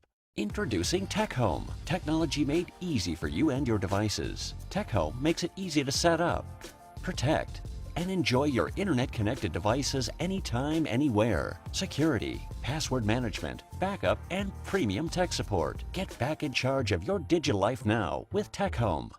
Satellite TV providers force you to sign a long-term contract, then saddle you with second-rate service and price increases. Ritter delivers TV service with stunning HD channels, plus bundle savings on the area's fastest internet, and a better home phone service with no long-term contracts, backed by our local customer care team. No contracts, no nonsense, just great service. Don't get stuck with a dish. Visit RitterCommunications.com to learn more. It begins with a click. And no matter where you are, you have countless choices at your fingertips. On the road, on your break, even in your own backyard. A world of entertainment is just a click away. Simply go to RitterCommunications.com/TV Everywhere to get started. Ritter Communications, connecting you to everything that matters. With so many great mega services available from Ritter Communications, it's hard to pick just one. Save a bundle with bundled services. Talk as much as you want, when you want, with unlimited long distance. Get the speed you need with up to 15, 30, 50, and even 100 megabits per second internet. Enjoy online bill pay and protect all your online data and devices with Tech Home and Guardware. With so many choices, options, and savings from Ritter, all you can say is, wow! Mega services, mega savings. That's Mega Ritter. Andy Maness and Marcus Carlton welcome you back to Trumann at half, where the Trumann Wildcats are trailing to the Rivercrest Colts by a score of 29-7. And literally, since the beginning of the football game, it has belonged to the Rivercrest Colts. It looked like it might have swung in favor of the Trumann Wildcats for about a split second, but when you take back the opening kickoff of the night for a touchdown, things look like they might start going your way, and they have for the Rivercrest Colts so far tonight. Yeah, no doubt about it. I mean, they get the big kickoff, but Trumann comes back and counter punches, comes back and takes a 7-6 lead, and they've shown a few sparks here and there. When they went to the shotgun and the 4 and 5 wide offensive set, you know, they were able to move the ball. They just weren't able to punch it into the end zone. I believe it was a 4th down play that failed. Pass just kind of sailed a little bit above. Looked like a guy running almost like a little drag route across the middle. He was there, he was open, but the pass sailed on the quarterback a little bit, and it's almost like that kind of let the air out of their sails, and Rivercrest certainly took advantage of it. You know, march right down the field, get a score. You know, Rivercrest had one where they had a very short field inside the 10-yard line off of a Trumann fumble, and, you know, DeMylan Brown goes in on a quarterback keeper one play after the fumble. You know, I think the fumble was recovered at the 3 or the 4-yard line. You know, you've got somebody like Brown back there. You can run a quarterback keeper, and, you know, it was designed to go up the middle, and he decided, no, I'm going to go outside, and he got to the corner before the defense did. And from that point forward, it just seems like that all the momentum is with Rivercrest. Other than the opening kickoff, twice in the second quarter they were able to score in one play. You go back to the beginning of the second quarter, they started with the ball on the Trumann 3-yard line because of the Wildcat fumble. DeMylan Brown is able to punch that in from 3 yards out. And then you go back to the very end of the quarter with the amazing run there from Kentavious Robinson. He's able to take it 85 yards in about 16 seconds or so, give or take. I think they've had, 2 or 3 scores tonight that took about 14 to 16 seconds off the clock, because the opening kick took either 14 or 16, and then the big 85-yard run right before the half. You know, you're covering 85 yards in 16 seconds. That's moving. I mean, you're holding down the turbo button on that one. Kentavious Robinson is part gazelle. I'm fairly certain, because we've talked about it through the first 2 quarters. If he makes one man miss, he's gone, and his strides are long enough to just outrun everybody out there on the football field. So it has been a fun half if you're a Rivercrest Colt fan. Right. For the Trumann Wildcats, just not so much of a fun half. You and I were talking, it seemed like they were having a lot of success on not the drive, obviously, there to end the quarter, but with about 3:27 left to play in the second quarter, they took it over and had a nice 8-play drive going on. They took it all the way down to the Rivercrest Colt 15-yard line, and ended up having a turnover on downs. You know, that's very frustrating, not being able to convert that, having a drive that lasts that long, not being able to get it in the end zone for any points. But you got to look at what worked on that drive, and in my opinion, it was a shotgun formation. That's what you and I were talking about. Well, that's where their success started, because they had the big 3rd down conversion. I want to say it was like 3rd and 17, and they got about a 24, 25-yard gain. I believe it was to Barnes. You know, the quarterback just basically, I remember you saying that he just winds up and throws it as far as he can throw it, and I believe it was Barnes that ran underneath it. I think it was Gunnar Parks. That's right, Gunnar Parks, because Barnes had the little slant route that looked like Julio Jones, and he turned 5 into 15. But, you know, that 3rd down conversion, and then they were getting chunks because they had 3 or 4 plays in a row that went for a 1st down, and it was like the offense just kind of stalled. Once they got inside the red zone, you know, Rivercrest flipped the switch on defense and just said, okay, enough. Yeah, they were able to put the brakes on that Wildcat drive pretty immediately once they got down inside the red zone. All night long, Trumann has been running that, I guess you call it the wing T offense. Right. And Rivercrest has been sticking 10, 11 guys in the box, and it's been working for them. And so I would like to see the Wildcats come out and run a little bit more of that shotgun formation and spread the Rivercrest defense out a little bit more, because when they're coming up against 10, 11 guys in the box like they have in the first half, they just haven't had much success outside of that opening drive of the game for them. Yeah, and it'll be interesting to see if Coach Green and the Wildcats come out and use more of that shotgun formation with 4 and 5 wide receivers, because when you're facing a defense that's a little stronger and a little bigger and a little quicker than you are, you got to try to spread them out and play the gaps. And try to get like the little slant route with Barnes to where you can get a man like that in space and just let him create. Yeah, I think we've seen through the first 2 quarters, you're not going to come in here, you're not going to play at home and even defend against these big guys from Rivercrest. The guys on the offensive line and the defensive line for the Colts have just through the first 2 quarters, they have shown themselves to be the stronger of the two teams. Well, let's not forget, yes, Rivercrest moved up in classification this year, but they are the defending 3A state champs. Oh, absolutely. And you talk about the Wildcats. Look at what they lost last year. Absolutely. In their all-star running back in Cade Gartman. I mean, you take that element out of the offense, Right. and it's going to mess with any team. Absolutely. You have someone that could, basically, get you a first down or a score almost on demand in Cade Gartman. He graduates, moves on, and those are big shoes to fill. With that, I mean, we've been talking about Kentavious Robinson all night. That is what Cade Gartman was Absolutely. for this Trumann Wildcat team last year and over the last 2 years. Yeah, and it was one of those situations to where if you were an opponent of Trumann, you knew it was coming, and sometimes you still couldn't stop it. Still couldn't do anything about it, and that's kind of what we've seen a little bit of here tonight. Trumann facing off against this Rivercrest offense. Still about 9.5 minutes left here in the halftime break. Obviously, neither team has come out of the locker room yet to go over their second half stretching, but we are going to take another quick break ourselves and get ready for the third quarter. When we come back, we're going to give you some scores from around the area and talk about some of the other games of importance. Again, this is the first week in conference play here in Northeast Arkansas, so we'll talk to you about all the games that are going on right now tonight. So stepping aside, we'll be back with more of the halftime show right after this. You're watching Prep Football on Tubetown, live local from Ritter Communications.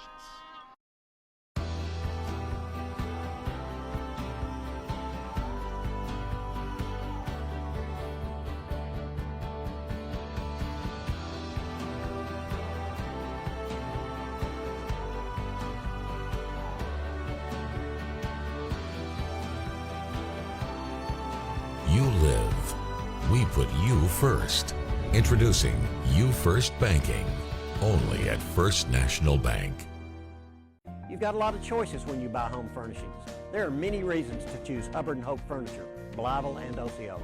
At Hubbard & Hoke, you'll find a great selection of furniture, appliances, bedding, and electronics with outstanding service, 6 ways to finance your purchase, and free local delivery.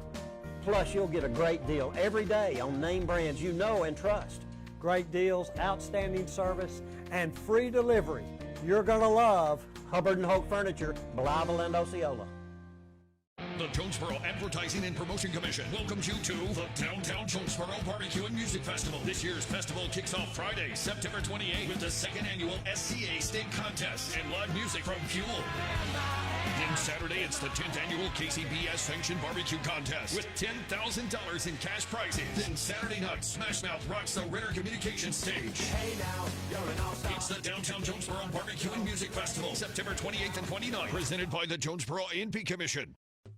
Life doesn't always go as planned. So when a power surge affects your TV, or a breakfast mishap takes out your laptop, Guardware multi-device protection gives you peace of mind, knowing your devices will be repaired or replaced with just one call, and without breaking the bank. Protection you can trust. Guardware from Ritter. Enroll today to keep what matters most protected tomorrow. How much bandwidth will satisfy your home's hunger? The average household now has more wireless devices in use a day than ever before, including TVs, laptops, tablets, and smartphones. HD streaming and gaming can use large amounts of data and slow down speeds for other users. The more devices you use, the more bandwidth your home needs. So make sure you have enough bandwidth. Get up to 100 megs with internet from Ritter Communications. It's the speed you need to power all your devices. Call today. No matter what kind of business you own or operate, you need to keep it connected. Ritter Communications delivers the fastest business internet speeds available at a price that won't slow you down. Ritter offers reliable 24-hour service with network monitoring, along with the scalable options your business needs to grow. And we do it all on our own fiber optic network. The choice is yours, and so is the savings. Connect to something better. Call or visit RitterBusiness.com today. 911, what's your emergency? I'm home alone. Someone is trying to get in the back door. Find a safe place like in a closet or under a bed, okay? Okay. Be very quiet and don't worry. Your home phone gave me your location. Hurry. Help is on the way. Only a dedicated home phone can quickly pinpoint your address for emergency personnel. Cell phones can't. Keep your loved ones safe for less than 60 cents a day with a home phone from Ritter. Call today or go to rittercommunications.com. Introducing Ritter Home Security. Ritter takes care of protecting what's most important to you, from threats like unwelcome visitors and fire, to making your life easier by putting the control of your home at your fingertips. Use the free app to shut the garage, lock the door, turn off lights, arm the system, and more. You can even turn back the thermostat to help save money on your energy bill. Plus, get a snapshot when your kids get home. It's smart, beautiful, convenient, and ready for your busy life. Ritter Home Security. Until you've seen how fast it really is, some people's reaction to Ritter's 100 megabit internet might be like, 100 mega, huh? Here's how we describe it. Mega beautiful, mega fast, mega blast, mega party, mega Ritter. There's no end to your online possibilities with up to 100 meg internet speeds. In a word, that means mega fun. If you're not getting your high-speed internet from Ritter, you should. Call 888-336-4466 today. Only from Ritter Communications, right by you.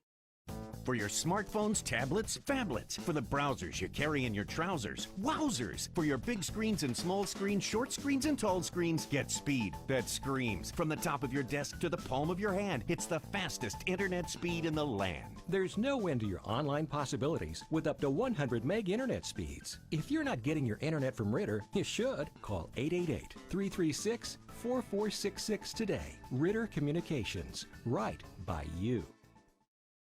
High-speed internet for every grown-up, grandparent, kid, teen, and in between. Ritter's got it. Every JPEG, MPEG, and GIF for the working mom or the working stiff, loaded in a GIF. Whether you're a blogger, gamer, or pixel tamer, don't be a slow-speed blamer. Don't waste your time waiting to load that page. Get Ritter high-speed internet. It's all the rage. There's no end to your online possibilities with up to 100 meg internet speeds. Only from Ritter Communications, right by you. You work here, you play here, you live here, and yet most of what you watch on television is about somewhere other than here. Until now, we proudly present Tubetown, TV about you. Tubetown is a Ritter Communications exclusive network featuring local sports, community events, unique and original programming from our community. Tubetown takes what's best about television, what's best about the community, and brings them together. Tubetown, only from Ritter Communications, right by you. Technology was supposed to make our lives easier. No one told us about the plethora of glitches, viruses, hackers, hundreds of passwords to remember, and getting all our tech to sync up. Introducing Tech Home. Technology made easy for you and your devices. Tech Home makes it easy to set up, protect, and enjoy your internet-connected devices anytime, anywhere. Security, password management, backup, and premium tech support. Get back in charge of your digital life now with Tech Home. Satellite TV providers force you to sign a long-term contract, then saddle you with second-rate service and price increases. Ritter delivers TV service with stunning HD channels, plus bundle savings on the area's fastest internet, and a better home phone service with no long-term contracts, backed by our local customer care team. No contracts, no nonsense, just great service. Don't get stuck with a dish. Visit rittercommunications.com to learn more. It begins with a click. And no matter where you are, you have countless choices at your fingertips. On the road, on your break, even in your own backyard. A world of entertainment is just a click away. Simply go to rittercommunications.com/TV everywhere to get started. Ritter Communications, connecting you to everything that matters. With so many great mega services available from Ritter Communications, it's hard to pick just one. Save a bundle with bundled services. Talk as much as you want, when you want, with unlimited long distance. Get the speed you need with up to 15, 30, 50, and even 100 megabits per second internet. Enjoy online bill pay and protect all your online data and devices with Tech Home and Guardware. With so many choices, options, and savings from Ritter, all you can say is, wow! Mega services, mega savings. That's Mega Ritter. Welcome you back to halftime here at Trumann, where the Trumann Wildcats trail the Rivercrest Colts at halftime 29-7. Andy Manus and Marcus Carlton back here with you, getting you set for the third quarter of action between these two 4A3 conference opponents. Before we get back to action, though, here at RMC Stadium, we've got some scores we want to pass along to you from around the area. We'll start with the 3A, looking over at Osceola and Hoxie. Osceola leading Hoxie at the half, 27-14. Moving up to 4A, Cave City and Gosnell, the Pirates beating down on Cave City 40-0 at halftime. Definitely going to be some turbo clock action going on there in the second half. Meanwhile, at halftime between Highland and Westside, the Rebels lead the Warriors 24-22. Moving up to the 5A East, Nettleton and Batesville. Marcus, you said it, a little bit of a baseball game going on between Nettleton and Batesville. 5-3, the score at halftime there. That's going to be an interesting one. Yeah, that's not a score you see often on any level of football, much less high school. Greene County Tech right now facing off against the Forest City Mustangs. They are losing badly at halftime, 42-6. West Memphis and Marion in a close one at halftime. West Memphis with a 1-point lead over the Patriots, 15-14. Piggott and Manila in action tonight. They're at halftime as well. Piggott leading Manila 44-7, and a close one between the Walnut Ridge Bobcats and the Newport Greyhounds, all knotted up at 14 at the half. Couple of more scores here, sticking in, I believe this is 5A. Blyville leads Wynn at halftime. I don't believe you had that one. Blyville 18, Wynn 7 at halftime. Of course, you went over the Batesville Nettleton.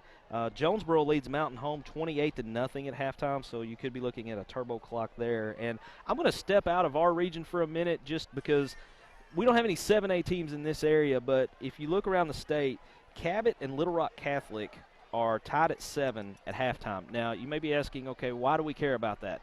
Mike Melham has been at Cabot for 30-plus years, and he's looking to get win number 300 tonight. If he gets win 300, I believe the only coach that will be ahead of him will be Frank McClellan, that coached at, I believe he was at Barton. Is that right? Yes, the Bears. Yeah, absolutely. Yeah. Frank McClellan has like 335 career wins, and I believe if Mike Melham gets his 300th, he will be the only other coach in Arkansas history with over 300 wins. That's quite a feat, and I mean, really at any level, that's quite a feat. But obviously been doing this quite a long time. I mean, if he's been there exactly 30 years, I mean, the simple math is he's averaging 10 wins a season. 10 wins a year. I mean, I'd say any school would be happy about that. That's consistency right there. Both teams, both teams back out onto the field, and they're going through their warm-ups and stretches, getting ready for the third quarter. So we're going to go ahead and take a quick break, one more quick break, and when we come back, we'll have the third quarter kickoff for you here between Trumann and Rivercrest. The Rivercrest Colts leading Trumann after the first two quarters, 29-7. Coming back with the third quarter of action right after this. You're watching Prep Football on Tubetown, live local from Ritter Communications.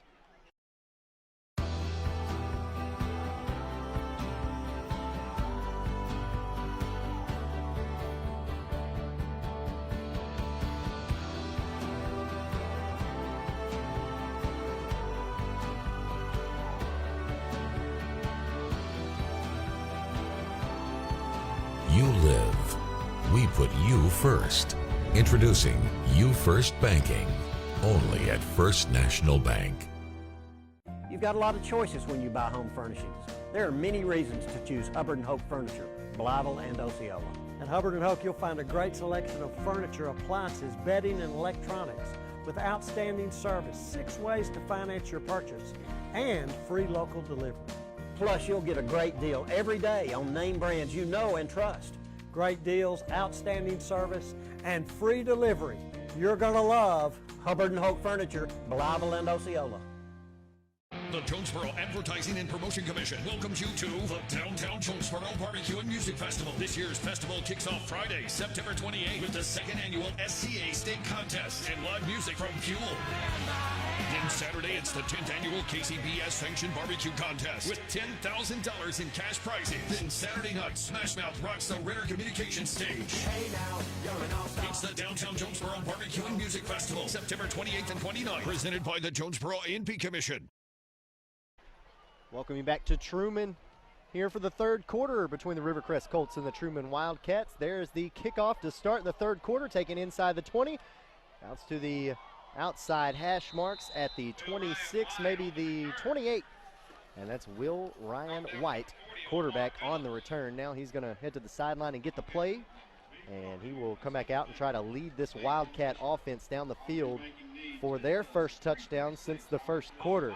Since that touchdown in the first quarter, Marcus Carlton, Andy Manus here with you, they have allowed 26 unanswered points from Rivercrest Colts. Big drive for Trumann here. You need to get something, confidence builders on your first couple plays and maybe get some momentum and try to put one into the end zone to cut into this Rivercrest lead.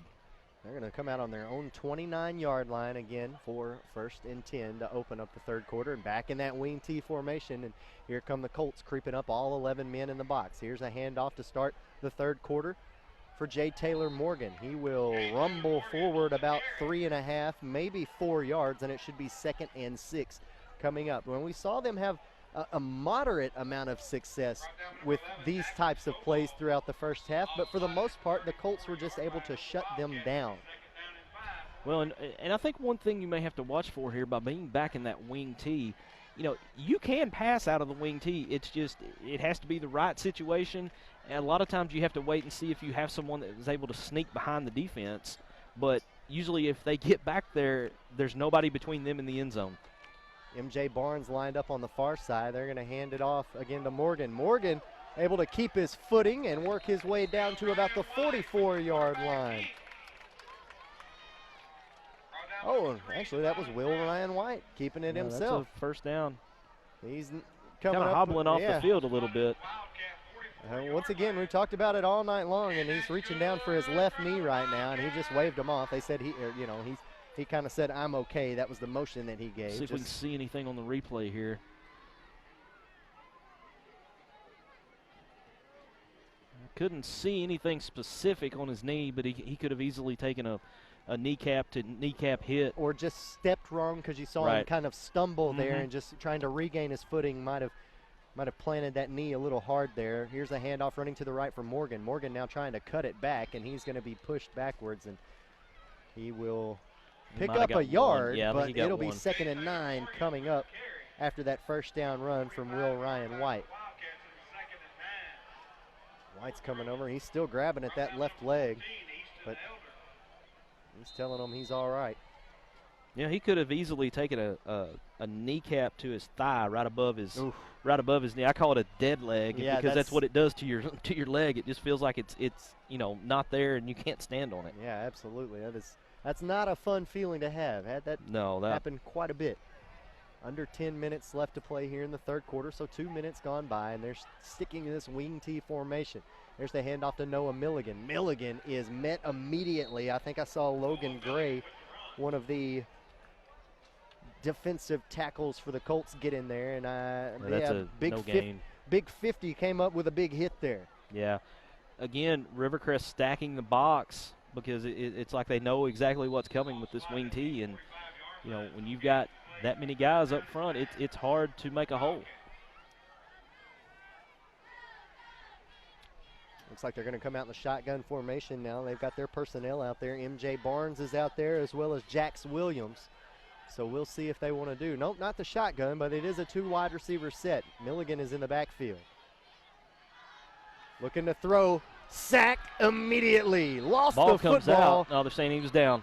I'm going to say he is down indeed, but it's Jackson Stovall who immediately got the hit on Will Ryan White. Watch number 11 just go right by the defensive line, untouched, and wrapped up White for the sack. And I'm not entirely sure that White was down before he fumbled that football, but my goodness, he paid the price. Yeah, I think you had a missed assignment there is what led to him being so, having the clear path to the quarterback. Yeah, and he's going to come over here, and they're going to take a look at that knee right now. He's sitting down, and he didn't seem to be in any sort of pain, but maybe a little bit of discomfort as Robinson is going to take this, Travis Smith, rather, is going to return this punt out to about the 38-yard line. Yeah, well, he's going back into the game now. They checked him out real quick, and now he's going to go back in for his second part of his double duty of playing safety on defense. It's a one-play breather. That's a tough kid right there, man. Yeah, absolutely. Kudos to him. Yeah, I give credit to all of these kids that are out here playing both ways, because, I mean, it's hard enough to keep your fatigue level from going down when you're playing one way. They're out here playing the defending 3A state champions. Here's DeMylan Brown with the stiff arm, trying to find some room over there on the outside edge. Pushed out on the far sideline at about the line of scrimmage. This is roughly the 38-yard line. I think it was a run for no gain. And from their own 38-yard line, and that does stop the clock also at 8:14. Both teams, even though Rivercrest obviously had the advantage on the scoreboard in the first half, both teams ran a very even number of plays. I had Rivercrest at 31 plays in the first half, Trumann at 30 plays in the first half. Good pursuit by the Trumann defense there to stop Robinson. That's one of the few times they've been able to get him right at the line of scrimmage tonight. Take another look at our glitchy replay here. Or maybe not. Or maybe we will. That's from earlier. Disregard that. 7:50 remaining here in the third quarter. Third and long coming up here for the Colts. This would be a big stop for the Wildcat defense if they can get the Colts off the field. DeMylan Brown's got 4 wide receivers. Robinson is to his right, looking for the pitch. Brown's going to keep it himself, slung forward. Nice tackle there by the Trumann Wildcat defense. Trying to get a couple of names. It looked like J. Taylor Morgan was in on that tackle, but I think Jonah Haney was the one to sling down DeMylan Brown. Take a look at number 42, Chase Brown, down here at the end of this play. There's 42. There's Morgan. Well, a couple plays ago. 4th and 7 now coming up.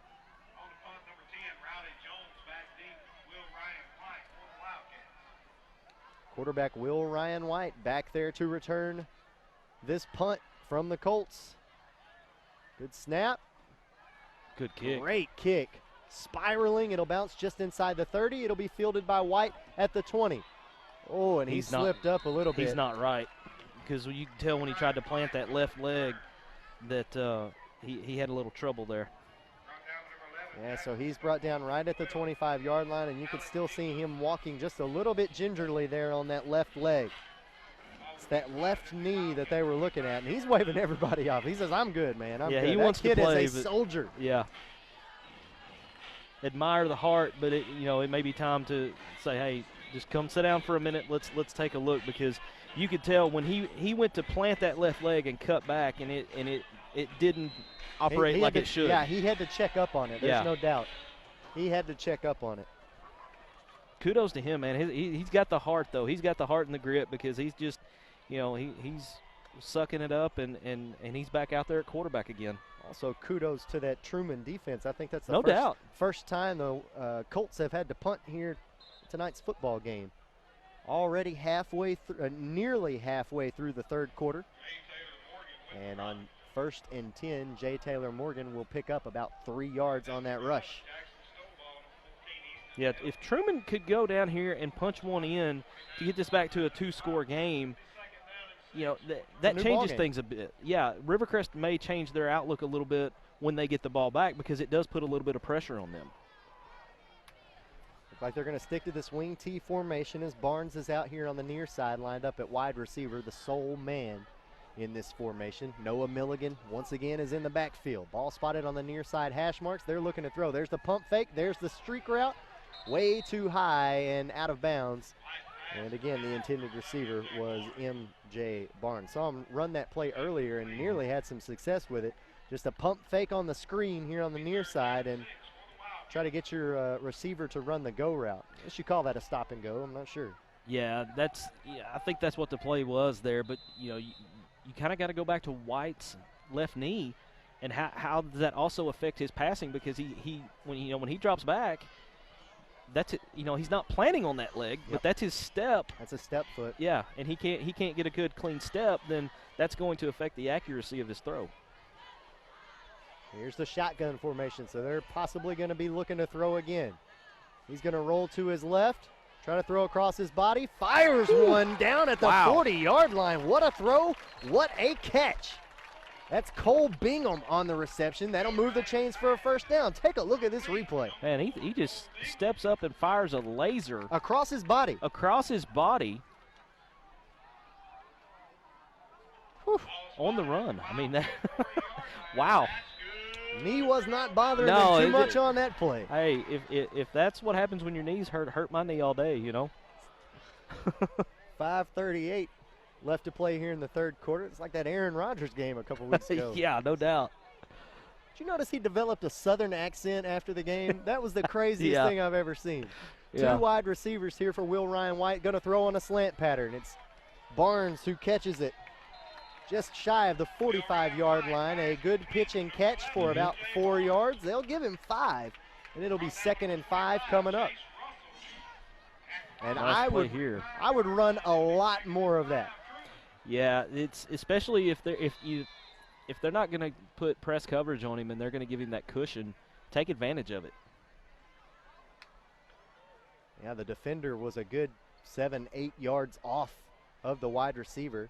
Jax Williams is going to come out at wide receiver, lined up here on the near side, so Barnes will go over to the far side. Ball spotted at the Trumann cushion, 45. Look at the cushion Barnes has. He's got a good 5 to 6 yards there. Well, and you saw the defensive back too. He was playing that slant pattern. He was ready. He was ready to run it. Yeah, Barnes stepped back almost like he was going to take a wide receiver screen, but had he gone with the slant route, the defense was ready.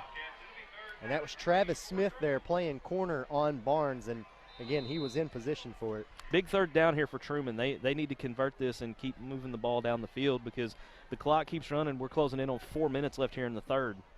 Got to get to the 50-yard line. Ball spotted on the near side hash marks. Can the Wildcats convert here on third down? Williams is going to go out wide on the far side. Now Barnes is going to switch and head over there with him on the far side. So 2 lined up to the left.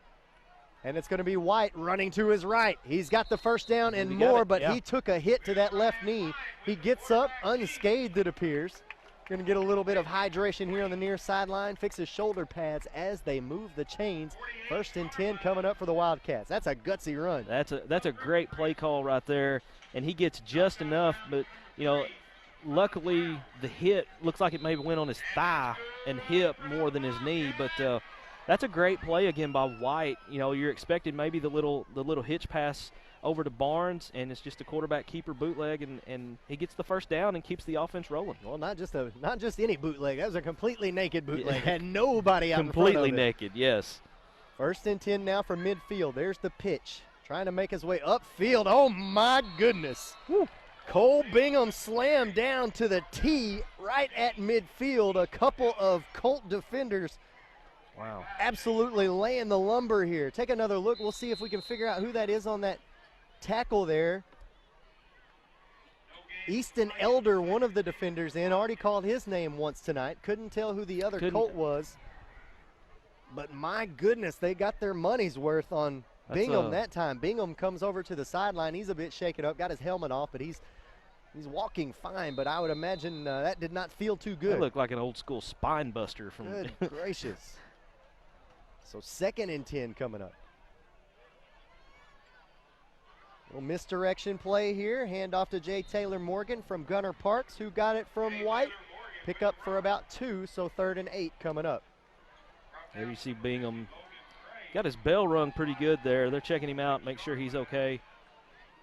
Probably see him back in pretty quick. He popped up fairly quick after taking that shot, but that was a hard shot. Probably knocked the breath out of him a little bit and just let him gather his senses a little before they put him back in. He got body slammed by 2 dudes on the other team. I imagine he probably did get the breath knocked out of him. Under 2:50 left to play now in the third quarter. Wildcats got to convert here on third down, trying to keep the momentum going here. 3 wide receivers. White flushed out of the pocket, looking to throw, fires one down the near sideline, caught. Barnes makes the catch. What a throw from Will Ryan White. That kid has got a cannon. Man, Will Ryan White, look here on the Ritter Communications replay, looking like Baker Mayfield last night. He avoids the rush and then fires a dart out here to Barnes. How did he turn his body to get the throw off? He had to completely change directions he was facing to get that ball thrown. That's an impressive throw right there. I mean, and I mean, and it was on a rope. That's a big conversion for Trumann there to keep the ball and keep the Rivercrest offense off the field. Yeah, 3rd and long, and they could be wearing down that defense because, again, a lot of these guys are playing both ways as well. Had a little play clock. The play clock just got reset, and Trumann was already up to the line. Oh, here's a run right up the gut. Lost the football, but he was already down. Trying to see who that was on the carry. It was number 19. I heard Jesse I think we have a 19 on the roster. I believe we do. I think I heard Jesse Winter, but I'm not sure. He got 6 yards no matter what. Hey, Jesse Pinner. That's a 10, not a 19. Oh, sure that's looked 10. like a 19 That to did. me, That too. looked like 19. I'm glad I wasn't the only one that thought it was a 9. Jesse Pinner on the carry. He'll pick up 6 yards. Yeah, good carry for Pinner there. 2nd and 4 now coming up. Takes the handoff to the right, and it's going to be Parks running to the left. He's going to get back to the line of scrimmage, but actually might have lost about a half yard there, so now they're going to have to convert on 3rd down one more time. You know, Andy, I'm looking here at the Rivercrest defense. You're seeing a few hands on hips here and, you know, a little bit of heavy breathing. I mean, Trumann, you know, this has been quite the drive here. Yeah, this will be the 10th play of the drive. Coming up. Saw Cole Bingham put his helmet back on. There you go. Over here back near the rest of the group. Hasn't quite made his way back in yet. He gets up there in the group. He's probably just trying to get the attention of the coach. Be like, hey, coach, I'm good. 3rd and 5 coming up. 2 wide receivers looking to throw. Toss it out to the 25. Caught by Parks. He pushes it up to the 20 before he's knocked out of bounds. They'll spot him at about the 22. And another gutsy play here from Will Ryan White. Again, avoids the rush. You know, little soft toss out to Parks, and Parks converts. Well, and this, you know, wing T rushing offense they've been running all game could be starting to pay off finally because they've got the Colts peeking inside, I feel like, on every play, and they're kind of mixing it up a little bit more now. Yeah, it's become a little more unpredictable now that you've had some success throwing the ball from that wing T set. You got Barnes lined up on the far side. Again, the defensive back is guarding against that slant pattern, trying to see if they're in man defense or not. They send a man in motion, and now they're going to blow the play dead and a timeout for the Wildcats. Yep. Could have been a penalty really on either team there as we had some motion, but it looks like they were just trying to check, see what coverage the Colts were in, and didn't like it, so they're going to burn their first timeout of the second half. We're going to take a quick timeout with them. 1 minute remaining in the 3rd quarter. The score is 29-7. Rivercrest leading Trumann here on Tubetown. Live local from Ritter Communications. Life doesn't always go as planned. So when a power surge affects your TV, or a breakfast mishap takes out your laptop, Guardware multi-device protection gives you peace of mind, knowing your devices will be repaired or replaced with just one call, and without breaking the bank. Protection you can trust. Guardware from Ritter. Enroll today to keep what matters most protected tomorrow.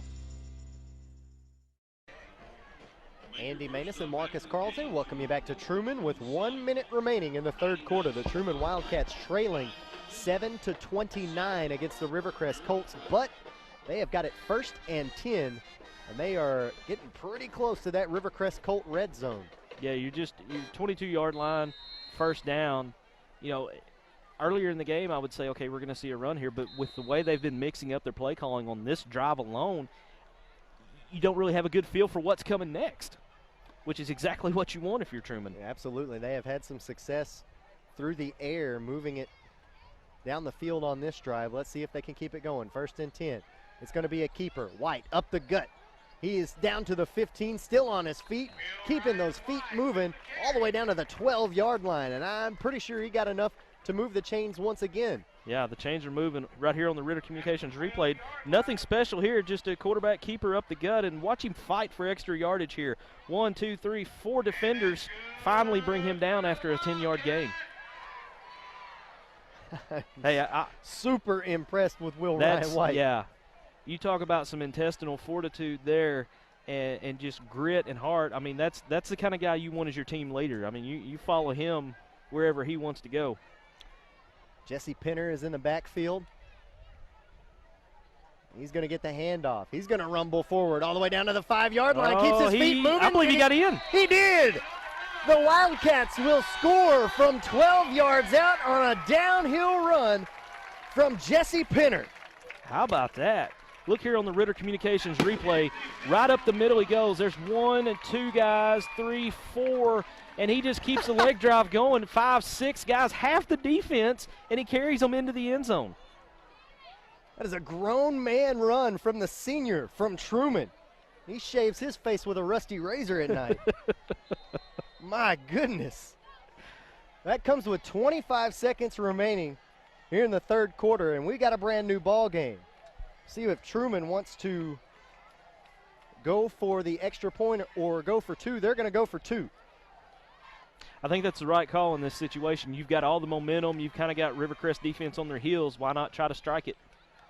White trying to find an edge. He's going to backpedal now and be dropped back at about the 12-yard line. Excellent pursuit that time by Chase Russell, who lives up to his first name. Chased down the quarterback that time and will cancel out that 2-point conversion attempt. But the Wildcats find the end zone. 29-13 is now the score. 25 seconds remain in the third quarter here on Tubetown.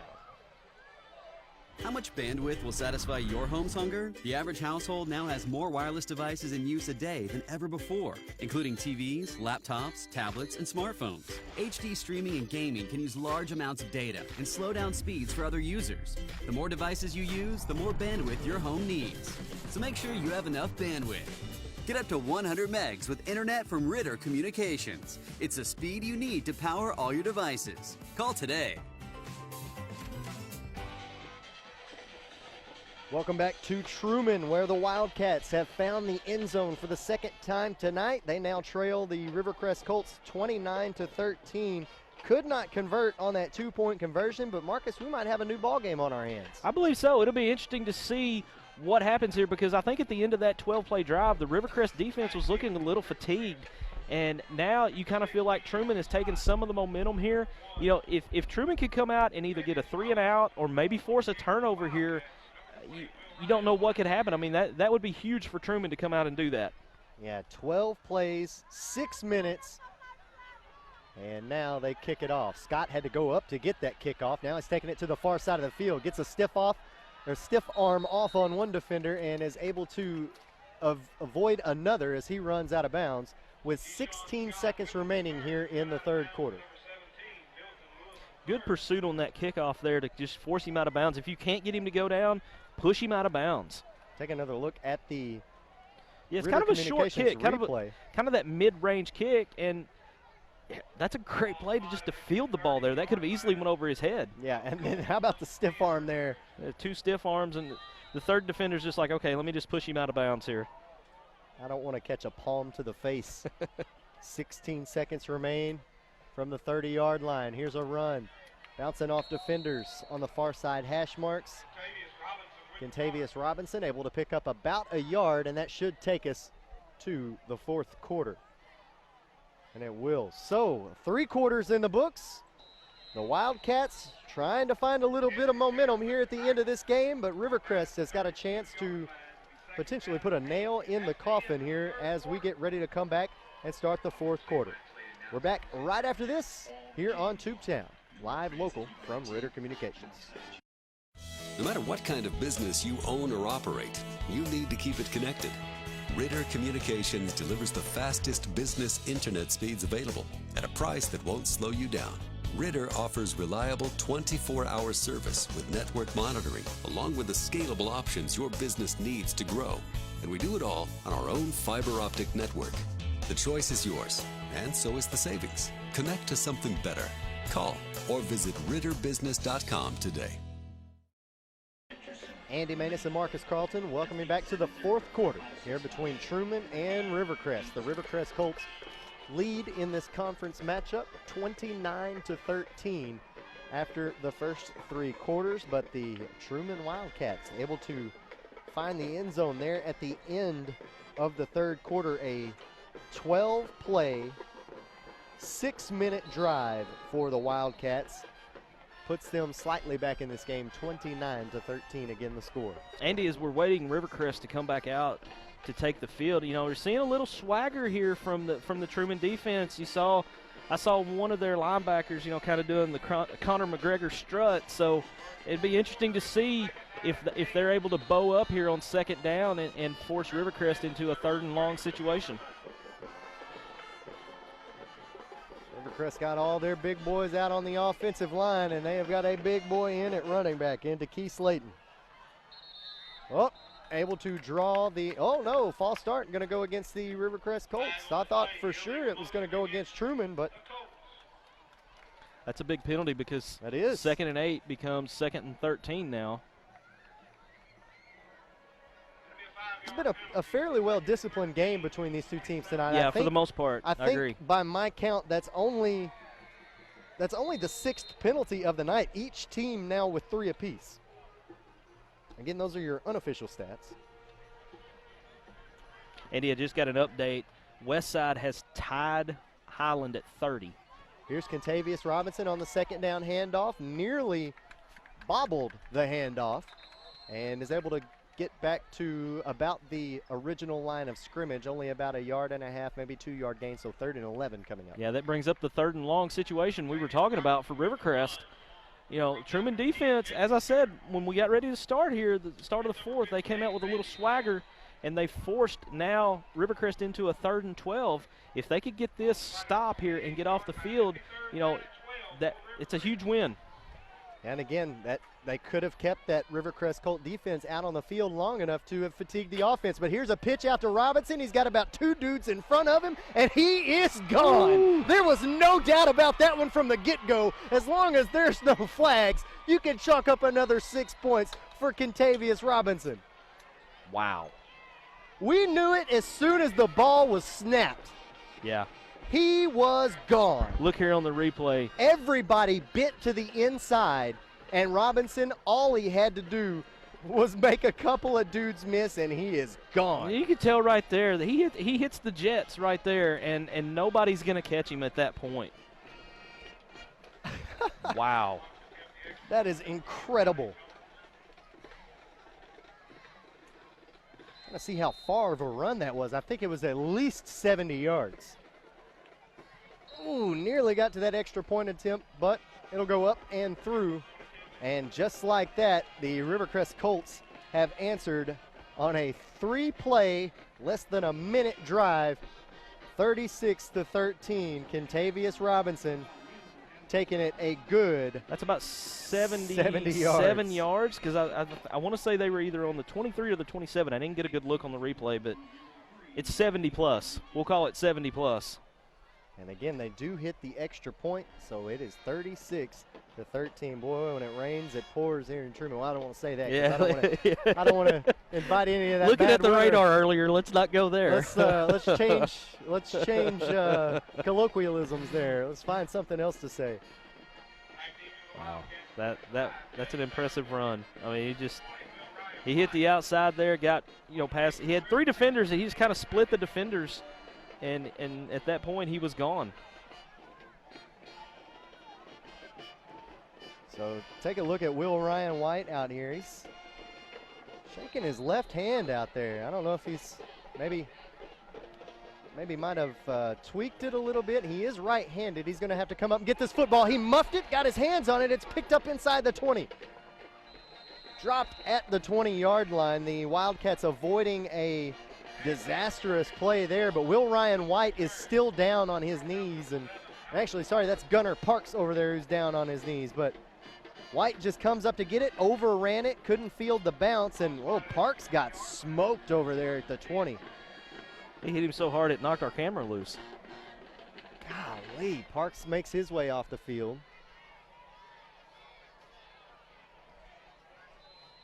And now the Wildcat offense will come back out as soon as White has got the play. Parks is going to go out there with him. Ball will be spotted on the Trumann 20-yard line.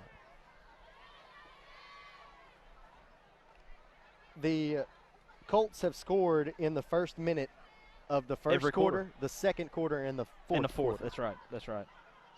Here's a handoff to Morgan running up the middle.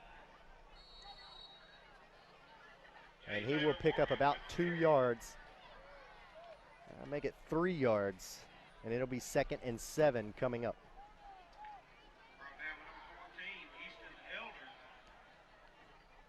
Easton Elder in there on the tackle. Again, calling his name a few times tonight. Dominating at that linebacker position. Number 14 in there. Andy, I don't have any stats on Robinson, but he's got to be pushing 200 yards now, doesn't he? I mean, he's got an 80-yard touchdown to his credit and a 70-yard touchdown to his that's credit. 150 right there. Yeah, so I would dare say that he's picked up 50 here and there on the runs that they've had. Here's White rolling out, fires one just short of his intended receiver, threw it right at his feet. Barnes, the intended receiver, couldn't come up with it. And so now 3rd and 8 coming up here with 10:09 left to play in the ballgame. Andy, we've got a shootout at Westside tonight. Westside tied it at 30. Now Highland has taken the lead 36-30 with a minute and a half left in the third. Oh, boy. It's another 4A matchup. Rivercrest in control of this 4A3 matchup, trying to come into the 4A classification this year and establish their will like they seems like they've done for the last several years at the 3A level. Yeah, and they've come in, and I mean, they're 3-0 coming into tonight, and you know, looking like right now they're well on their way to 4-0. White looking to throw, gonna just chunk it down the field. Got a man on the near sideline who laid out for it and just missed it. Gotta give credit to Gunnar Parks for putting his body on the line for that one. What a throw, what an attempt. Just couldn't connect, and so now it's 4th and 7. Oh, man, that's frustrating, and you feel for him on that one. That would have been so pretty. Yeah, and he did everything he could. And a great ball thrown by White, and it's just Parks was just, you know, if he's an inch taller, he probably catches that. So now Trumann going to have to punt it away on 4th and 8, well into their own territory. Low snap, low kick, but it'll take a wildcat roll. Nobody back for Rivercrest to return it, so they'll just play it where it lands. Right at the 40-yard line, they'll spot it at the 41. And here come the Rivercrest Colts. Another score for you, Andy, from the 5A this time. Nettleton has opened it up on Batesville. They lead 20, let's see, is that 27-3 now? While I'm double checking that one, I'll give you a score from the 3A. Piggott all over Manila tonight. The final score, Piggott 68, Manila 7. We're going to double check that Nettleton score. Last score I had was 11-3, but I think we may have got some bad info there. It was 5-3 at halftime. Yeah, 5-3. So I guess you scored 6 runs in the 7th there. 1st and 10 from the 41. There is the pitch. And new tailback into the game for the Colts is Alex Hinklin, his 2nd carry of the game. Safe to say, I think we've probably seen the last of Robinson. Yeah, the Colts have got a new offensive unit in there into the game, so Robinson will come over and enjoy his carries he's had tonight. Still see Kashawn Scott in there, and playing quarterback is Easton Elder. Plays linebacker and QB and had a false start there. It looks like Keyshawn Scott off to an early start there. So they'll back it up and try it one more time. 5 yards back. 2nd and 12 coming up.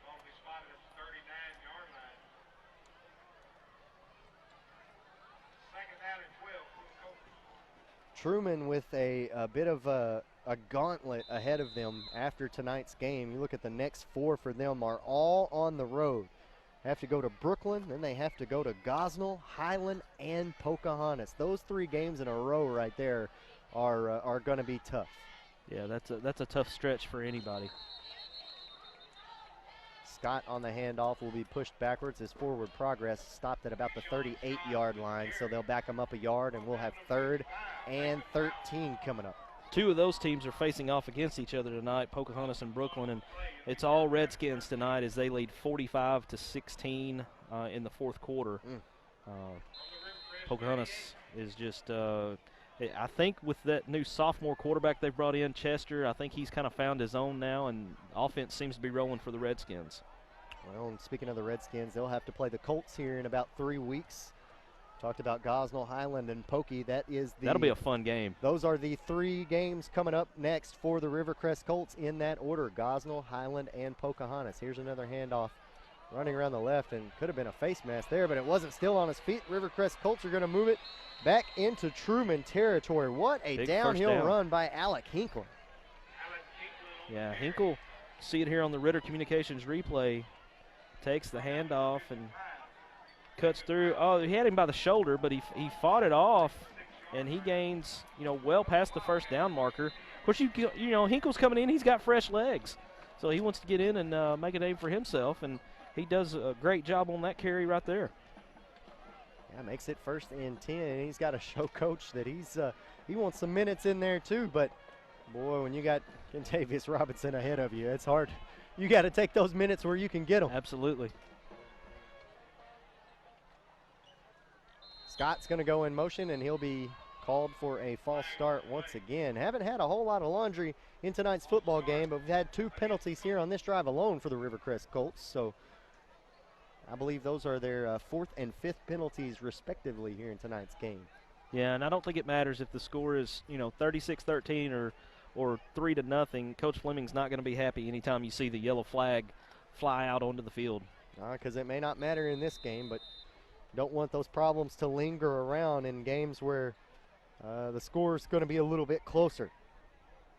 Got clarification on that Nettleton score. They still lead 11-3 late in the third quarter. Again, Nettleton facing off against the Batesville Pioneers there in that 5A East matchup. Here's a 1st and 15 carry. I think that was DeKey Slayton on the carry. Nope, check that. It was Anthony White on the carry. So yet another tailback into the game for the Rivercrest Colts. Is that 5 different tailbacks that we've seen tonight? I believe it is, because we've obviously DeMylan Brown is the quarterback, taking quite a few carries. Keyshawn Scott, we've seen Alec Hinklin, there's 3. And then, of course, Kentavious Robinson is 4. So, yeah, that is the 5th. If you include if you include DeMylan Brown, absolutely. Anthony White, the 5th running back into the game. I mean, he's basically like a running back that can throw. So more or less. I say we include him. Here's a pitch out to Scott. Scott runs over one of his own blockers, just trying to find some space. He gets back to the original line of scrimmage, and now 3rd and 10 coming up. And the clock continues to roll at this point, which I think is what Rivercrest wants. You've got this game in control. We're closing in on 6 minutes. You just keep the clock rolling and, get out of here without getting anyone hurt and, have a very happy ride back to Mississippi County tonight. Yeah, they will be very happy to head back to Wilson with another win in the win column. 3rd and 10 coming up. 8 seconds left on the play clock. As Marcus said, they're going to try to milk it as far down as they can here. Here's the handoff to Hinklin. Hinklin found an outside edge, and boy, he is low to the ground when he runs. Yeah. He's across the 40 down all the way to the 38, and it'll be 4th and short coming up. Hinklin's got some wheels, man. He's taken that same play a couple times, and he's gained, about 12 yards on the first one, and he gained close to a first down there on the second run here. Yeah, he is 5'5", and he is using all 5'5" of it to weave in and out of traffic there. Using that low center of gravity to his advantage. 4th and 2 coming up now. We'll see if they can convert here and keep the clock rolling. You give it to Hinklin again? With that, you got DeKey Slayton, big 33, standing right there in the backfield, and that's who they're going to hand it to. You need 2 yards, you give it to the 250-pounder. He's able to pick up the first down and move the chains. That's a large young man right there. Yeah, DeKey Slayton, they've got him in at 220, but from up here, that's a small 220. Another update from the shootout at Westside. Westside takes a lead at the beginning of the fourth quarter. They now lead 38-36 over Highland. Ooh, Warriors coming in possibly with an upset over the Rebels. Oh, they're going to measure it here. Come out and measure this football with 4:57. I'm going to say he's got it. I'm going to say yes. It looked from where he fell like he had it by more than a yard or so. Oh yeah, he's good. He's got half the length of the football if they've got the chain tight. Yeah, first down. The Colts are out there kind of dancing out there on the field. They are enjoying this one here tonight. And rightfully so, because their offense has come out and put up some points on the scoreboard. Coming into tonight's game, they were outscoring opponents 83-53. So an average of 30 points. And, well, looky here. That's about where we're at right now. Here's Hinklen on a first down carry. He's pushed backwards. Yeah. Oh, there's a flag. Comes flying out late for a late hit. Whistle had been blown a couple of times. Yeah, that's frustration. That's defense is frustrated. They have, the last couple of possessions have been kind of rough for the defense, and it's just a frustration foul.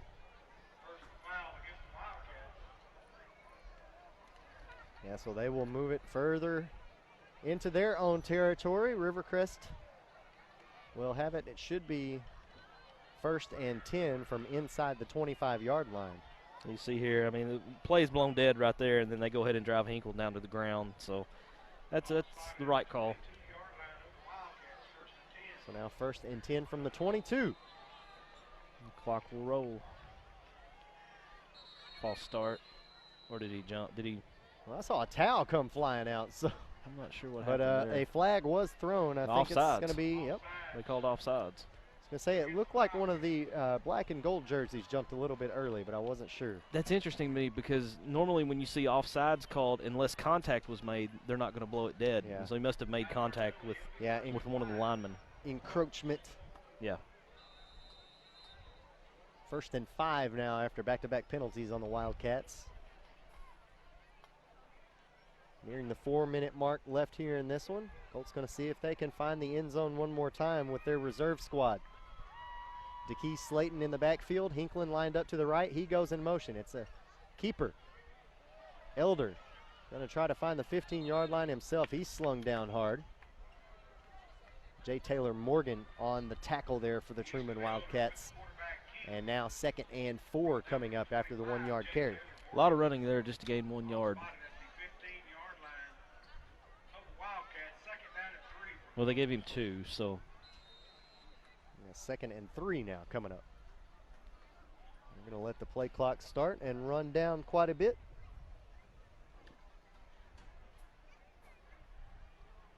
Now they'll come back out and try to convert this short 2nd down and keep the clock rolling some more. We're at 3:15 right now.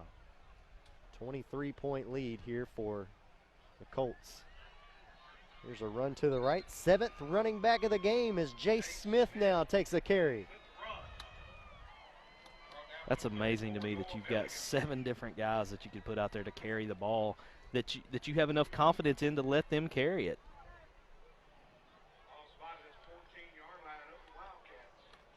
There are 7 guys listed on our roster here that have running back out. Well, there you go. 8 if you include the fullback.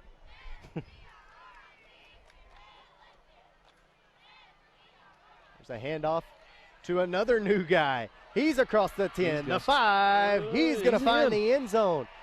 Alton Barnes. Excuse me, Bournes on the touchdown run there. He doesn't have running back out by his name. He's got wide receiver, but he has no problem taking it in for a touchdown, extending the Rivercrest lead on that. It was a 12-yard touchdown run.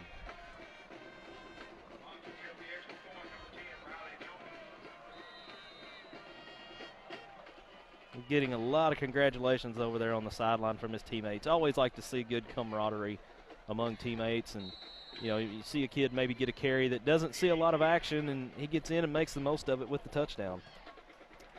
Colts are going to kick the extra point through the uprights. They now lead 43-13 here with 2:28 left to play in the fourth quarter on Tubetown. Live local from Ritter Communications. 911, what's your emergency? I'm home alone. Someone is trying to get in the back door. Find a safe place like in a closet or under a bed, okay? Okay. Be very quiet and don't worry. Your home phone gave me your location. Hurry. Help is on the way. Only a dedicated home phone can quickly pinpoint your address for emergency personnel. Cell phones can't. Keep your loved ones safe for less than 60 cents a day with a home phone from Ritter. Call today or go to rittercommunications.com.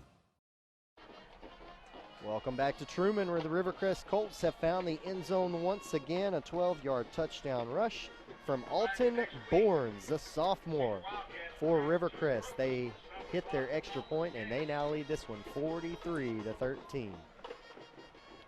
2:28 left to play here in the ball game. There's the kick taken inside the 15-yard line. Will Ryan White's going to take it right up the middle of the field across the 40, the 45, 50. 2 men left to beat. Jukes a man at the 40. The rest of the Colts catch up to him, but what a return from Will Ryan White. Very nice return.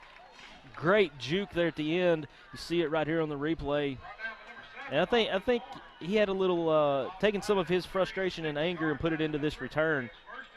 Because once he gets to the outside here, he kicks the jets on, jukes a guy here, had to slow down just enough that it let the rest of the Colts catch up, as you said. And, you know, Trumann's got great starting position here. Yeah, he sent Riley Jones to the deck, broke his ankles there on that little juke move at the 40-yard line. Had the kicker and one more man left to beat. Puts the Wildcats into some pretty good field position here at the end of this football game. Let's see if they can't get some momentum going for their next ball game. Again, hitting the road and traveling down to Brooklyn next week for another conference matchup. Here's the handoff. Run right up the gut. Across the 25-yard line, and that is going to be Milton Lewis III taking the handoff from Connor McLean, the new quarterback in for the Wildcats. Take another look there. It's a nice run. Almost looks like a busted play at the beginning, but he breaks through the line and, you know, keeps his leg drive going and takes 3 or 4 guys to pull him down. I think you're right. It looked like the hole that he was trying to find wasn't there initially, so he found the one he could take.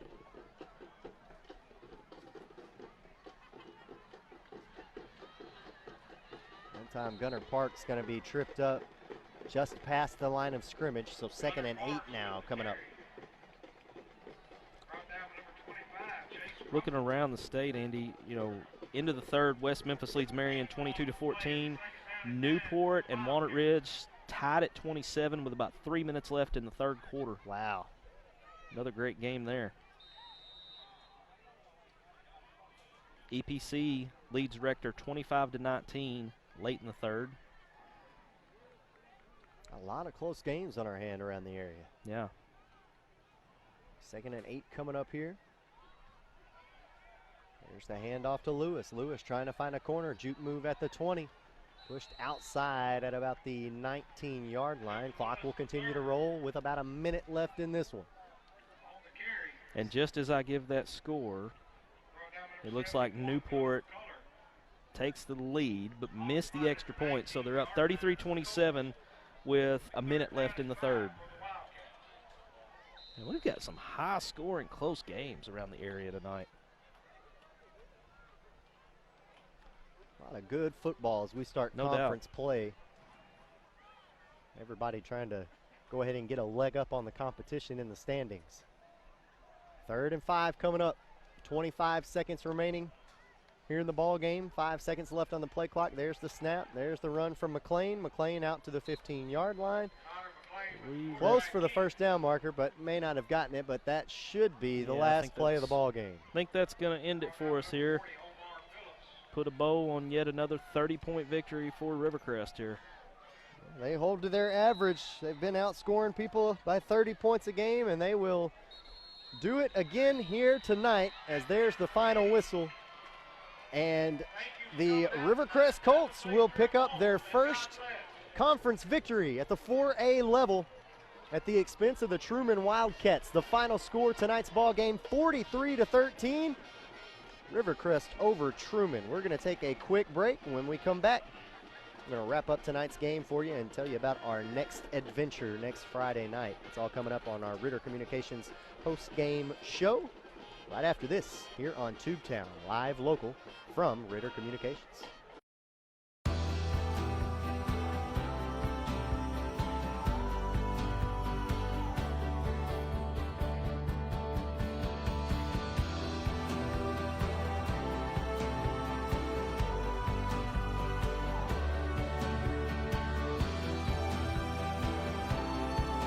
You live. We put you first.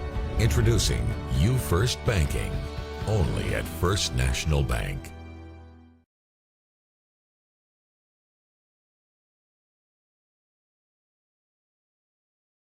And looks like Trumann is going off for a huddle of post-game prayer. 43-13 your final here, Rivercrest. You know, they did Rivercrest things tonight. They ran the ball. Contavious Robinson broke off long runs where he just turned on the jets and got ahead of everybody. I believe he had one for 70-plus and another one, was it 80? 85. 85 yards. So, you know, 2 carries right there. He's over 150 yards for the night. I don't have the stats in front of me, but I know he had to be close to 200 if he didn't bypass 200 somewhere along the way.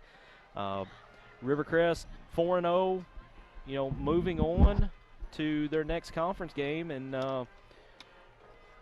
I don't know what else to say, Andy. I mean, like I said, they just did Rivercrest things tonight. That's the absolute best way to put it. I mean, you take the opening kickoff of the football game back 75 yards for a touchdown. You start off the second quarter with a 3-yard touchdown rush that your defense set up. You start off the fourth quarter with a 70-yard touchdown rush from Contavious Robinson. So you start 3 out of 4 quarters with touchdowns, more than likely you're going to win the football game as long as your defense shows up, and they did tonight as well.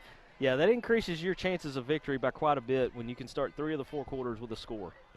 And your defense pitches a shutout in both the second and the fourth quarter. So kudos to the Colts defense tonight, only allowing 13 points. They played great. Forced a couple of turnovers as well, had a fumble and an interception to their credit. So they played great. And I think that they have really set the tone for themselves here in the 4A3 this year with this Absolutely. victory. I think you've got to say, you know, and I know we're early in the conference play here, but Rivercrest, you know, going into week 2 of conference play, they now sit at 4-0 overall on the season. I believe they've got a big rivalry game with Gosnell coming up. Let's see, their next game is at Brookland, which I think they will probably take care of business there. But the one thing you have to be careful of with such a rivalry game as Gosnell looming after Brookland, you can't overlook Brookland and look ahead, because that we've seen it many times on every level of football. If you get to looking past an opponent, they can sneak up on you and take you down when you're not expecting it. And that's not what you want if you're the Wildcats, especially coming off a 9-2 season last year, 6-1 in the 4A3. They want to be back at the top of this conference again at the end of this year. So definitely can't sleep on Brookland, because they'll come back. You know, they, as you mentioned, have a chance to come up and make some big things happen. But, man, that is a murderer's row coming up after that, at Gosnell, at Highland, at Pocahontas. Yeah, that's tough task ahead of the Trumann Wildcats. But if they can string some things together like we saw them do somewhat tonight, they could be in a good position to be at least, you know, third, second, somewhere in the standings at the end of the year. Well, and coming off this game, you know, you don't want to let this game beat you twice. So you go back, you look at film, you regroup, and you get ready for the next one. There's nothing you can do with this one. It's over with. It's behind you. Move on to the next game.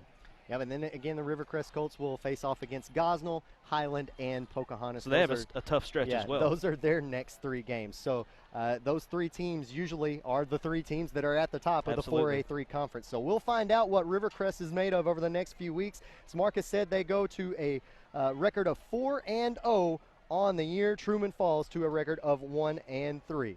For everybody who made tonight's game possible, all of our camera crew, all of our guys down in the truck, our graphic operators and things like that.